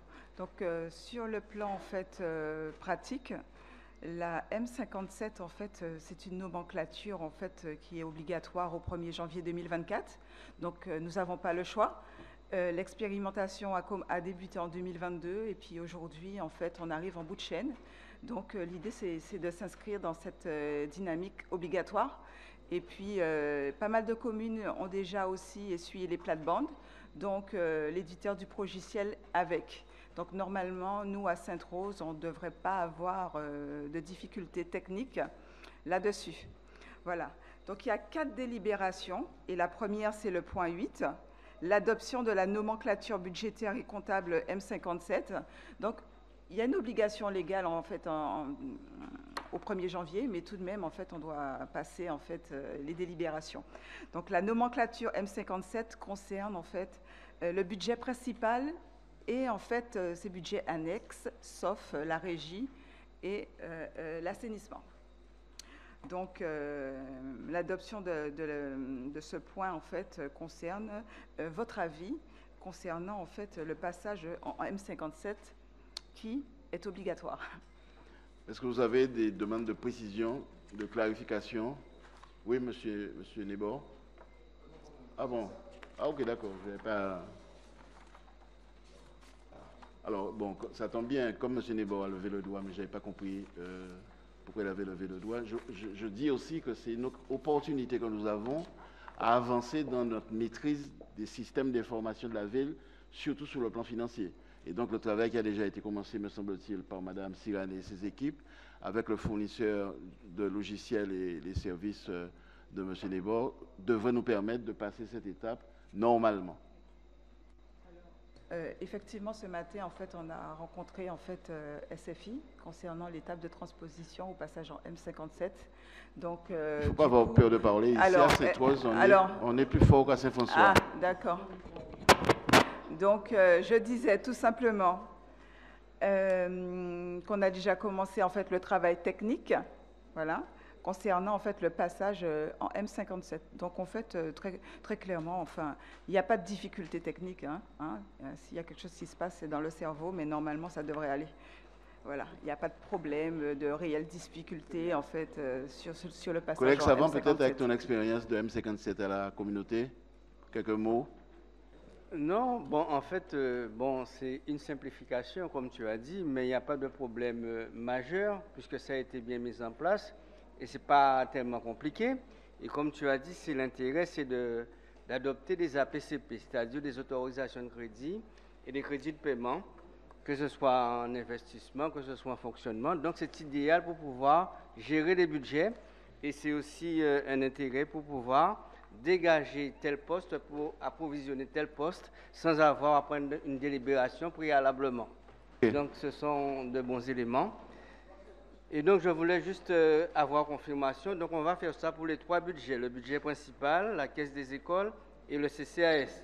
Oui, alors le CCAS très prochainement, dans l'instance qui va bien, et la caisse des écoles aussi. Ok, merci. Très bien. Quels sont qui sont contre? Qui s'abstiennent? Merci. Point adopté à l'unanimité. Deuxième sujet. L'approbation du règlement budgétaire et passage en M57. Donc, c'est le règlement budgétaire. Il décrit en fait le cycle budgétaire en fait de la ville. Donc, ça donne un peu plus de visibilité sur les grandes étapes et on inscrit aussi quelques obligations. La nécessité de rattacher en fait les charges et les produits, de passer en APCP et les possibilités de virement de crédit à hauteur de 7,5% entre chapitres, ce qui peut en fait nous faire des économies de décisions modificatives et un passage en conseil municipal. Voilà. Pas de questions. On est toujours dans le même esprit d'amélioration et d'améliorer la vision, mais faciliter en nous donnant des marges de manœuvre techniques pour gérer la ville. Madame Dorimon voulait faire un complément. Simplement pour les... Micro. Pour les élus, justement, quand elle a parlé la possibilité de faire des virements de crédit, vous allez voir, si vous recherchez, vous allez voir souvent le terme fongibilité des crédits. Voilà, pour que vous ayez le parallèle. Fongibilité des crédits, virement de crédit. Voilà, c'est tout simplement cette petite précision. Alors, vous aurez noté dans le dossier que tout cela suppose que tout fonctionne bien à compter du 1er janvier 2024. Et notamment la paye du personnel. Et d'ores et déjà, on a commencé à faire des travaux et en novembre, on devrait faire des tests pour s'assurer que la paye du personnel en janvier 2024 va se réaliser normalement. Il serait mal placé pour l'employeur que nous sommes d'expliquer au personnel que comme on est passé en M57 alors qu'on est en train de dire que ça simplifiera, qu'avec la paye de janvier, ça pose problème. Donc les tests sont déjà en train d'être préparés. Donc, on adopte ce deuxième point lié à la M57. Et le troisième point, c'est le tableau des amortissements. Oui, alors, concernant... Oui, on a voté. Si, on a voté. Non, j'ai dit quels sont ceux qui sont contre, qui s'abstiennent, et puis je suis passé rapidement à un commentaire. OK? Très bien. On continue. Alors, la modalité en fait des gestions d'amortissement, donc cette délibération propose en fait des amortissements au prorata temporis. Donc ça veut dire quoi en clair? C'est qu'en fait c'est la date de mise en service qui va être le point de départ en fait du tableau d'amortissement. Donc l'idée c'est le passage en fait, c'est l'objet de cette délibération. Et pour le coup, en fait, nous avons en fait un gros travail à faire concernant la refonte en fait des durées d'amortissement qui datent depuis un certain nombre d'années. Et nous allons travailler en fait qui là-dessus. Qui date de 1996. Voilà. C'est M. Bajazé qui était aux affaires. Voilà. Et puis en fait, bon, ça fait partie des travaux à réaliser au sein de la collectivité. Question sur cette thématique, sur point? Pas de questions de clarification, c'est bon. Quels sont ceux qui s'opposent, qui s'abstiennent? Merci à l'unanimité. Monsieur le maire, voilà, vous m'avez donné le point.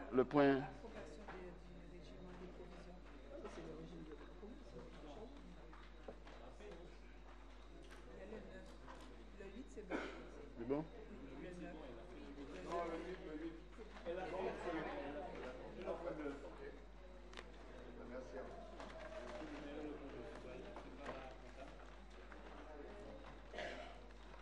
Alors, il y a le point 9 qui est l'adoption de la convention de partenariat relative à la mise en disposition partielle du service observatoire fiscal et foncier partagé.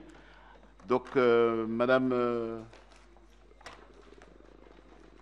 si vous restez pour nous dire deux mots sur cela, rapidement. Sur le 9? Ouais.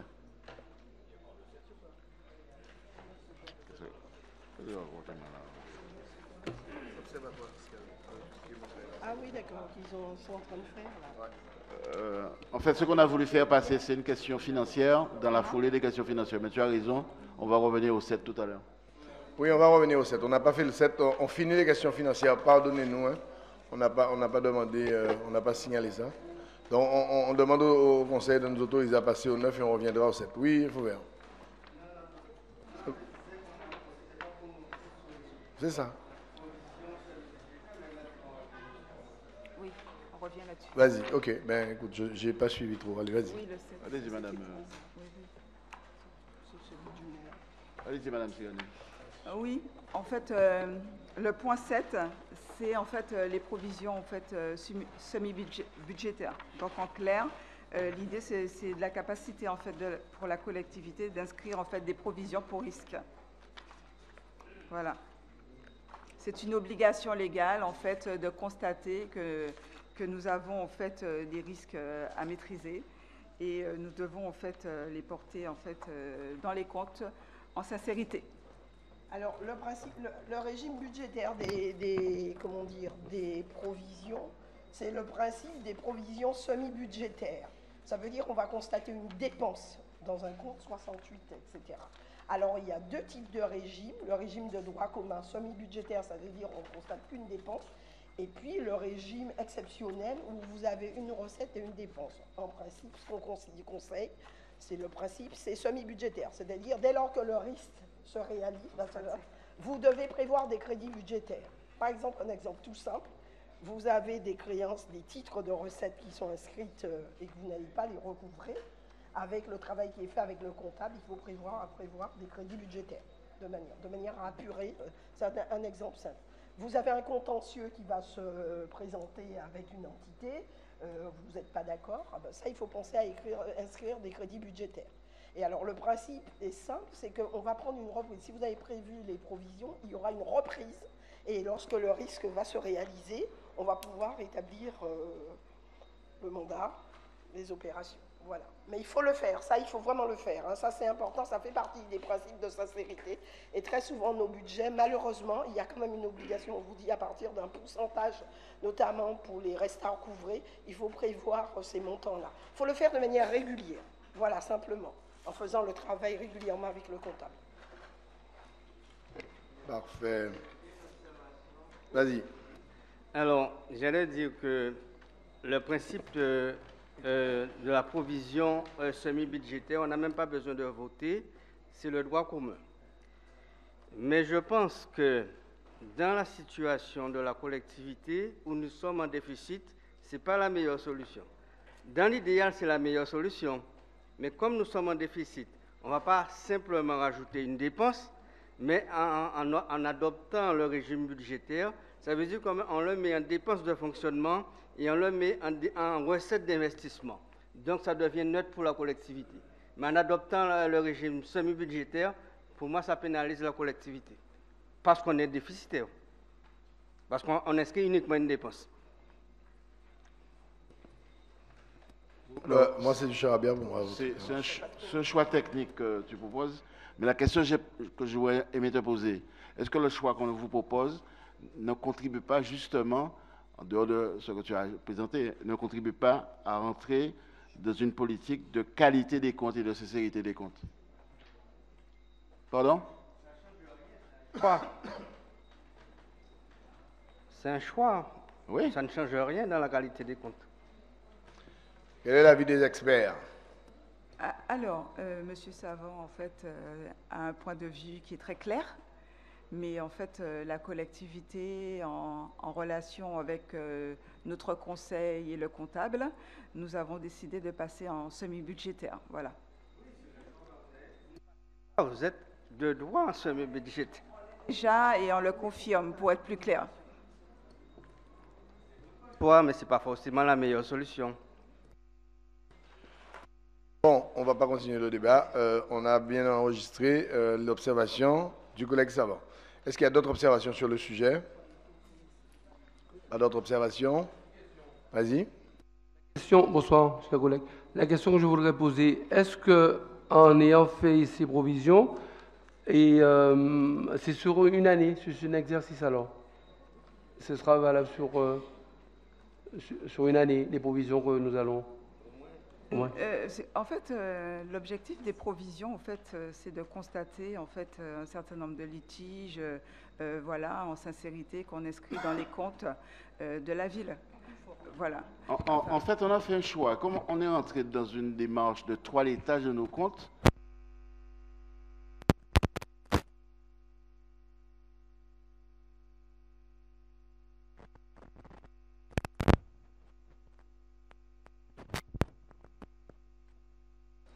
c'est pourquoi j'ai posé la question aux collègues tout à l'heure. On est entré depuis quelques mois déjà dans une démarche de toilettage de nos comptes. La gestion de ce qu'on vous propose, c'est un choix aussi technique. Et c'est dans cet esprit qu'on veut travailler. Pour illustrer, alors la comptabilité d'engagement n'a pas toujours été respectée. Il y a des fournisseurs, en fait, il y a des factures qui arrivent, certainement ou pas. Il y a des dettes qui sont constatées.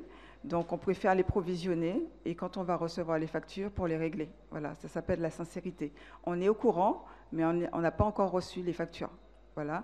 Et si en fait elles n'arrivent pas, on fait des reprises sur provision.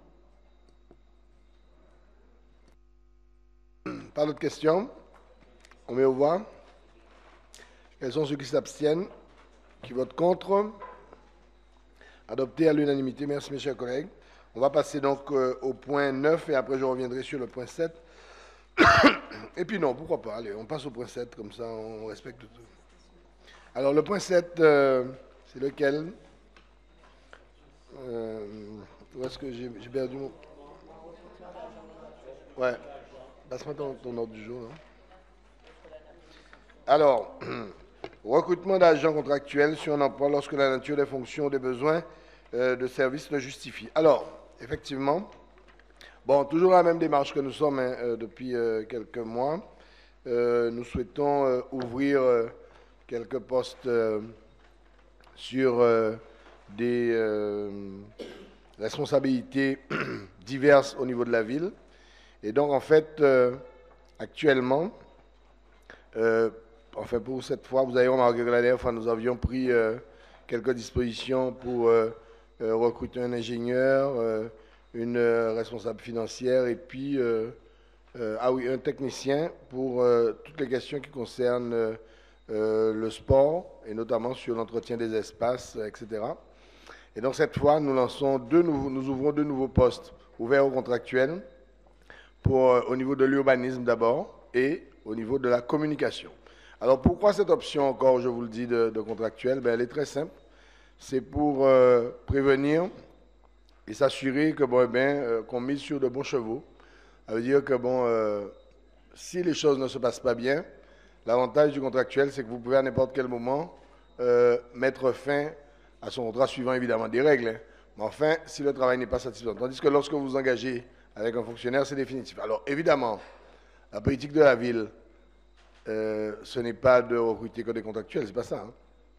D'ailleurs, moi, je fixe comme objectif aux contractuels de passer des concours pour devenir des fonctionnaires et que nous puissions les nommer. Mais on se lance dans la procédure et on va pouvoir, observer l'évolution de ces personnes-là sur les différents postes. Voilà. Est-ce qu'il y a des questions? Pas de questions? Pas d'observation? On met au voix. Quels sont ceux qui s'abstiennent? Vas-y, vas-y. Elles ne sont pas encore disponibles puisque les postes ne sont pas encore publiés. Tu me prends pour un idiot, quoi, Fauvel? Hein? C'est ça, tu me prends vraiment pour un idiot. Hein? Est-ce qu'il y a d'autres observations? Pas d'autres observations? Bon, eh bien, on met au voix. Quels sont ceux qui s'abstiennent ou qui votent contre? Adopté à l'unanimité. Merci, mes chers collègues. Le point donc numéro 9. Alors, ce point, je vous explique ça très rapidement. C'est donc l'adoption de la convention de partenariat relative à la mise à disposition partielle du service observatoire fiscal et foncier partagé. La CNBT a souhaité créer un outil entre ces communes pour pouvoir partager un certain nombre d'informations fiscales, n'est-ce pas? Et donc, pour ce faire, chaque commune doit délibérer sur le sujet pour pouvoir rentrer dans le dispositif, étant entendu que les objectifs, comme vous le voyez, c'est de produire des informations synthétiques en matière de fiscalité locale, d'analyser les bases fiscales du territoire et de renforcer les capacités de prospective en matière fiscale. Voilà. Et donc, il y a un certain nombre de missions qui seront assurées par cet observatoire. Et donc, nous devons délibérer sur ce sujet-là. Alors, je ne sais pas si Mme Siané veut dire un petit mot supplémentaire, puisqu'elle elle est en contact avec Mme... comment elle s'appelle? Louis, voilà, qui est en charge de ce dossier-là. Voilà. Donc, M. Savant s'est rencontré hier à la mairie du Lamentin concernant le pacte financier et fiscal. Donc, ce point est important chez vous également et à l'ordre du jour. Donc, aujourd'hui, tout le monde le sait, les dotations de l'État diminuent. Voilà. Et donc, il est temps pour nous de nous pencher sur la fiscalité, notre fiscalité, d'où l'intérêt d'avoir un observatoire fiscal et de maîtriser en fait la cartographie de la fiscalité de notre propre commune. Donc, l'idée de passer avec cette convention, tout simplement, c'est qu'on va mutualiser les moyens et avoir en fait une force de performance intéressante pour travailler avec les services de l'État via une convention pour qu'ils puissent en fait, qu'on puisse les forcer en fait à travailler sur les anomalies cadastrales et en fait et produire les fiches incidents. Je ne me suis pas trompée, Monsieur Savant, je crois que c'est ça. Vous n'êtes pas trompé. Non, je voulais simplement ajouter que nous sommes en communauté d'agglomération, donc une mutualisation des moyens, et que la communauté d'agglomération dispose de l'observatoire fiscal, et donc il convient que l'ensemble des communes membres puissent bénéficier de cet outil pour améliorer leur base fiscale. L'objectif étant de tendre vers une harmonisation des taux d'imposition, mais tout en améliorant les bases sur le territoire et pour converger ce qu'on disait, le pacte fiscal et financier, pour mutualiser les moyens, pour améliorer la fiscalité, tenir compte des financements et qu'il y ait une péréquation qui vient de la CNBT pour accompagner les communes membres dans leur démarche. C'est un beau projet en fait, et surtout on attend les fonds de concours et puis la DSC avec impatience pour que nous puissions mener les projets en fait de la collectivité.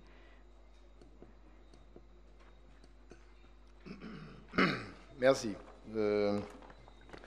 Fauvert est aussi vice-président de la GLO et en charge des finances, donc il a pu apporter quelques précisions complémentaires. Est-ce qu'il y a d'autres questions, d'autres observations? Pas d'autres questions? On met au voix quels sont ceux qui s'abstiennent ou qui votent contre. Adopté à l'unanimité. Est-ce que c'était le dernier point? Bon, avant de recevoir les gars là, qui arrivent à 21h, puisqu'on a encore 5 minutes, je voudrais vous donner quelques éléments sur la tenue des funérailles de l'ancien maire Clodomir Bajazé. Alors, bon, je pense que certains d'entre vous le savent déjà, mais enfin, je vais le dire pour que ça soit connu de tous. Alors, la veillée mortuaire aura lieu vendredi soir au Hall des Sports, d'accord. L'exposition aura lieu de 19h à 23h. Peut-être un petit peu plus, j'en sais rien, mais enfin, bon, ce qui est prévu, c'est 18h, 23h. Ensuite, il y aura un hommage en mairie le lendemain. Alors, c'est des dispositions qui ont été demandées par la famille. Il y aura un hommage qui sera fait en mairie, donc il sera exposé en mairie de 8h à 10h, de 7 à 10, de 7h à 10h, avec, me semble-t-il, des interventions. Je dois vérifier ça, mais enfin, je crois que c'est ça. Et enfin, l'enterrement aura lieu donc à l'église de Sainte-Rose à 11h samedi matin. Donc, bien évidemment, j'invite l'ensemble du conseil municipal à être présent pour porter à sa dernière demeure Monsieur le maire Clodomir Bajazé. Et puis, si vous pouvez, bien évidemment, être là vendredi et samedi, c'est parfait. Si vous ne pouvez pas, vous ne pouvez pas. Bon, enfin, vendredi soir veillé, samedi matin, enterrement. Hein. Donc, voilà pour ce que je pouvais dire sur cette cérémonie. Également, aujourd'hui, je vous parlais, on a fait une minute de silence également après Clodomir Bajazé, également pour Titeka Beauport. Lui, il a été enterré, me semble-t-il, cet après-midi. Cet après-midi à l'église de Cadette.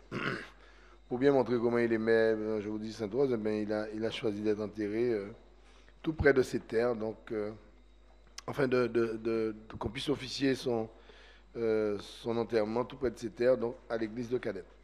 Donc voilà ce que je pouvais dire sur la situation un petit peu difficile que nous traversons ces derniers jours au niveau de la ville. Ensuite, en information, est-ce qu'il y a un élu qui a une information à faire passer avant que nous puissions clôturer ce conseil, avant de passer à la réception des élus?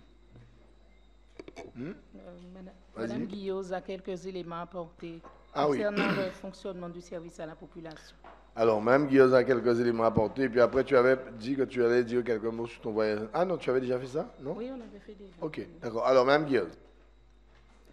Merci, Monsieur le maire. Bonsoir à tous. Alors, juste deux petites informations pour vous faire savoir que le service à la population propose aux administrés une permanence le samedi pour enregistrer leurs pièces d'identité, uniquement sur rendez-vous, parce que c'est vraiment une permanence, ce sera 2 agents.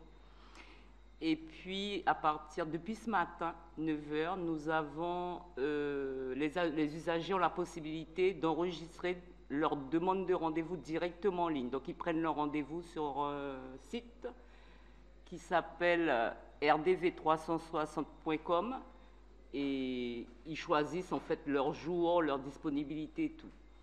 Ceci dit, le service a quand même la main sur le planning de rendez-vous. Ils peuvent aussi nous appeler et on donne le rendez-vous. Voilà, c'était les deux informations que je voulais passer au conseil. Donc pour la permanence, l'information est déjà passée sur le site Facebook. Et pour les rendez-vous en ligne, on prévoit de le faire dès demain matin. Voilà. Merci, monsieur. Merci, Mme Guillaume, pour ces informations. Est-ce qu'il y a des questions sur ce sujet-là, mes chers collègues? Oui, vas-y.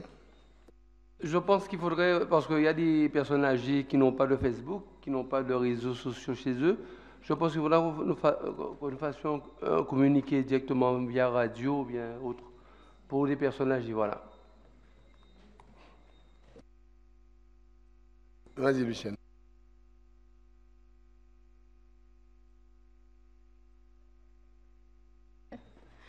Oui, alors je disais que c'était une grande avancée quand même pour le service à la population, de permettre aux administrés de prendre directement leur rendez-vous en ligne.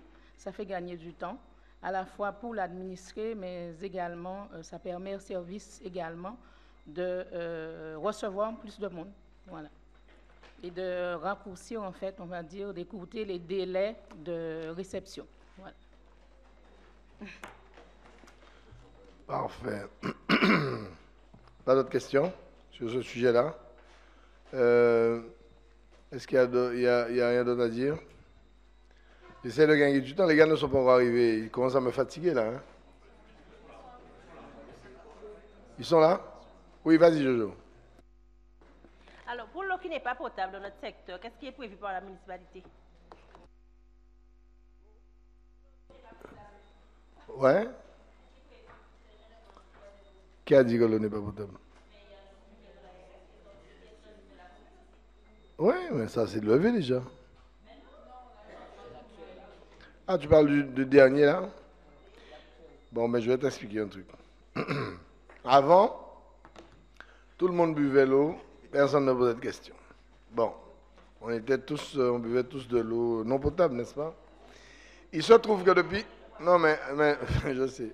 Il se trouve que depuis quelque temps, les associations et autres de défense de tout ce que vous voulez ont décidé de mener un front commun pour exiger qu'il y ait de l'ARS des contrôles réguliers dans toutes les communes.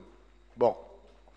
Donc il y a régulièrement des contrôles, et à partir du moment où l'ARS constate qu'il y a un défaut dans l'eau, notamment en termes d'aluminium ou de je ne sais quoi, eh bien effectivement, ils font une communication et il y a une interdiction de boire l'eau. Alors très souvent, ce n'est pas de se laver, tout ça, mais au moins de la boire.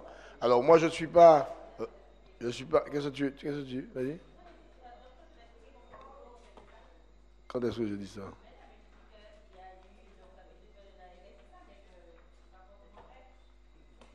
Mais tu m'as entendu dire ça? C'est un procès d'intention que tu me fais là. Je t'ai dit que l'ARS émet son avis. Elle signale, ouais, mais je te signale, que moi je ne produis pas d'eau. Hein. La ville n'a rien à voir avec l'eau, hein, d'accord? Logiquement, je ne devrais même pas répondre à ta question. Parce que je devrais te dire tout simplement d'adresser au SMGAG, puisque nous, on ne gère ni eau ni assainissement. Mais je te réponds gentiment, mais tu ne veux pas me dire que je t'ai dit de boire l'eau. Tu viens de dire que ça fait des années que tu ne la bois pas. Donc si ça fait des années, ça ne fait pas 1 an et demi. Nous, ça fait 1 an et demi qu'on est là. Donc ça fait certainement des années que tu ne la bois pas. Donc, sans rapport de l'ARS, tu savais qu'elle n'était pas potable. Ah, tu cuisines avec. Eh bien, il faut cuisiner avec de la matouba ou de la capesse ou je ne sais pas avec quoi. Mais moi, ceci dit, je ne peux pas vous dire plus sur ça. Je ne fais que recevoir les injonctions de l'ARS ou du SMGAG me disant que bon voilà, l'eau n'est pas bonne à la consommation pendant tel jour. Bon, moi je veux bien, ça ne me dérange pas. Hein. Ça fait que bon, mais tout le monde est content, on dit que l'eau n'est pas bonne, etc. Blablabla. Ok. Sauf que, et d'ailleurs c'est bien de pouvoir avoir une information complète sur ces sujets-là. Sauf que ça crée une espèce de réflexe chez les gens et ils viennent en pensant que c'est la ville qui a l'obligation de leur donner de l'eau. Je vous dis encore une fois pour que les choses soient bien claires, nous faisons le travail du SMGAG à sa place. Je parle sous le couvert de M. Yakou qui est avec moi au syndicat, mais ce n'est pas notre travail ça. La dernière fois c'était la guerre là, à Duzer là, pour distribuer quelques bouteilles d'eau. Les élus ont été presque agressés en leur disant des bêtises, on a insulté les gens, etc. pour des histoires d'eau. Ce n'est pas le travail de la ville, d'accord? C'est le travail du SMGAG que nous faisons à leur place. D'accord? Merci. Et donc, en fait, aujourd'hui, nous voulons bien aider parce qu'ils vous disent qu'eux, ils n'ont pas de personnel pour ça, parce que le personnel doit être déployé sur autre chose, etc., etc. mais c'est un coup de main que nous donnons. Et moi, j'ai clairement dit à Monsieur le Président Francisque que si ça continue comme ça et que je suis pris à partie pour des questions d'eau, je ne me mélange plus dans cette affaire-là. D'accord? Et que je les laisse se débrouiller avec leurs bouteilles d'eau. Parce qu'on vous appelle, alors pas moi évidemment, mais enfin bon, moi j'étais choqué la dernière fois. Des gens qui me disaient, ah, vous voulez nous distribuer d'eau, vous voler toute l'eau là, etc. Enfin, mais des trucs complètement idiots. Parce que les gens sont partis avec trois palais. Ah oui, parti trois palais, ton palais t'es des arrivé. Enfin, des choses absurdes, tout simplement parce qu'ils sont en train de se battre là. Ils viennent à 10 pour prendre, ils veulent chaque fois 5-6 packs, alors que bon, on a dit que c'est 1 ou 2 packs par personne. Enfin bon, c'est exécrable. Et c'est vraiment pas sérieux. Alors moi je comprends, évidemment, que les gens puissent avoir des difficultés et qu'ils aient besoin d'eau. Surtout si on leur dit de ne pas la consommer. Mais quand même, soyons un peu sérieux. Là aujourd'hui, je serai obligé, la prochaine fois, d'emmener la police ou la gendarmerie pour la distribution d'eau. D'ailleurs, les administratifs qui étaient là et les élus m'ont dit qu'ils ne distribueront plus d'eau s'il n'y a pas la police ou la gendarmerie.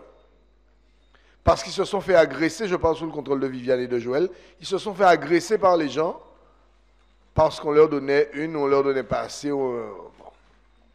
De surcroît, nous, on distribue l'eau qu'on nous envoie. L'année dernière, on est entré dans le jeu, on a commandé de l'eau, etc. Mais cette année, pas question, je ne commande pas d'eau. Je vais distribuer l'eau que le SMGAG me donne. Parce que je ne vais pas m'amuser à cette plaisanterie-là. Parce que légalement, je ne sais même pas si je peux faire valoir une facture auprès du percepteur lorsque je commande de l'eau pour distribuer à la population, parce que ce n'est pas ma compétence, ça. Bon, ok.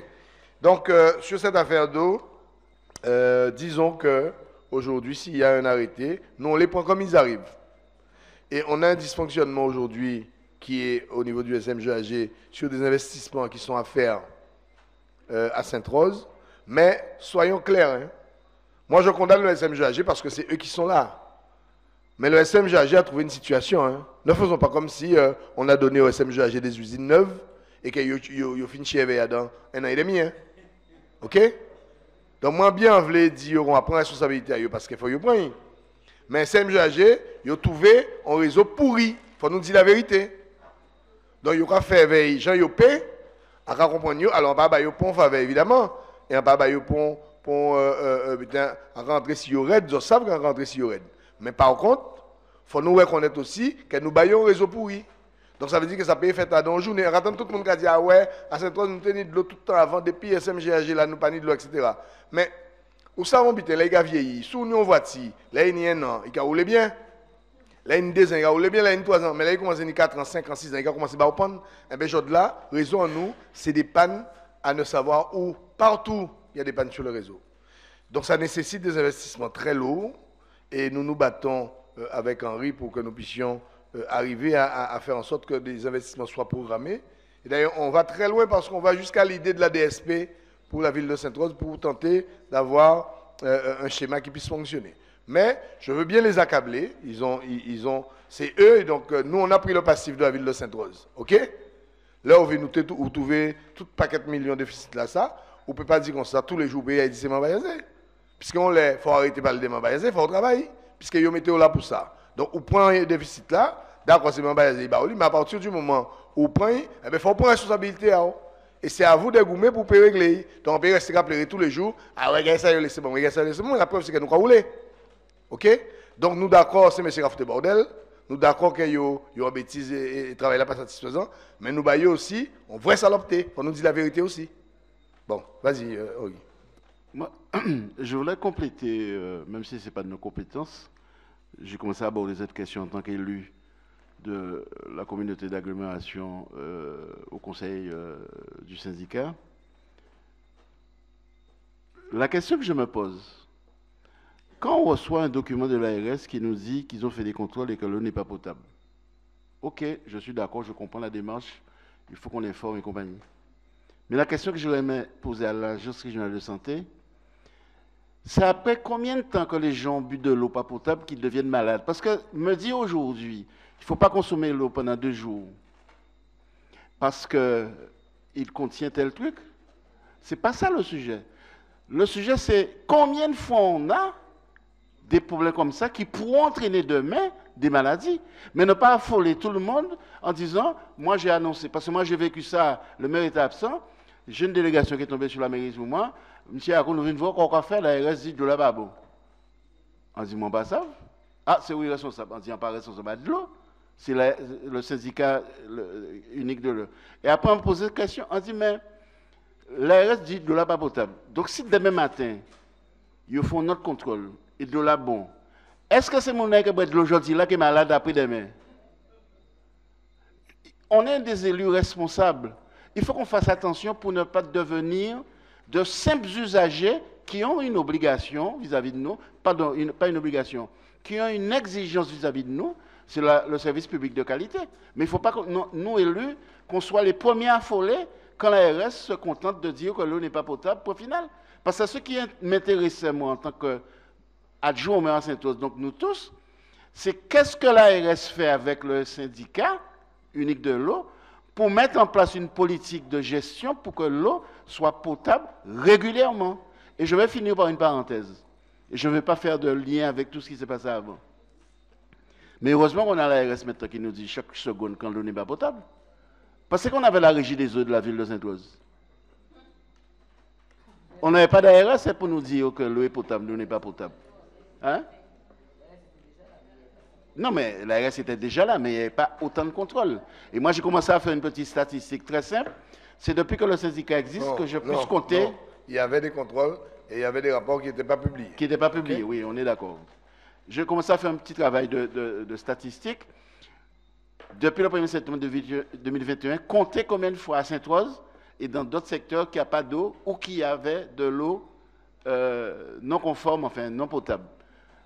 Et ça enseignera, en tout cas l'élu que je suis, sur le travail qu'il y a à faire sur le long terme avec le syndicat de l'eau.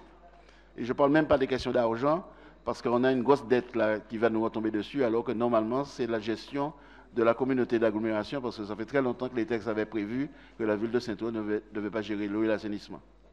Exactement. Ça, c'est un autre sujet. Ça, c'est un autre sujet. Et de toute façon, il faudrait bien qu'on puisse s'asseoir pour parler avec le président Osbar. Bien, merci mes chers collègues. Je crois que le premier candidat à passer est arrivé.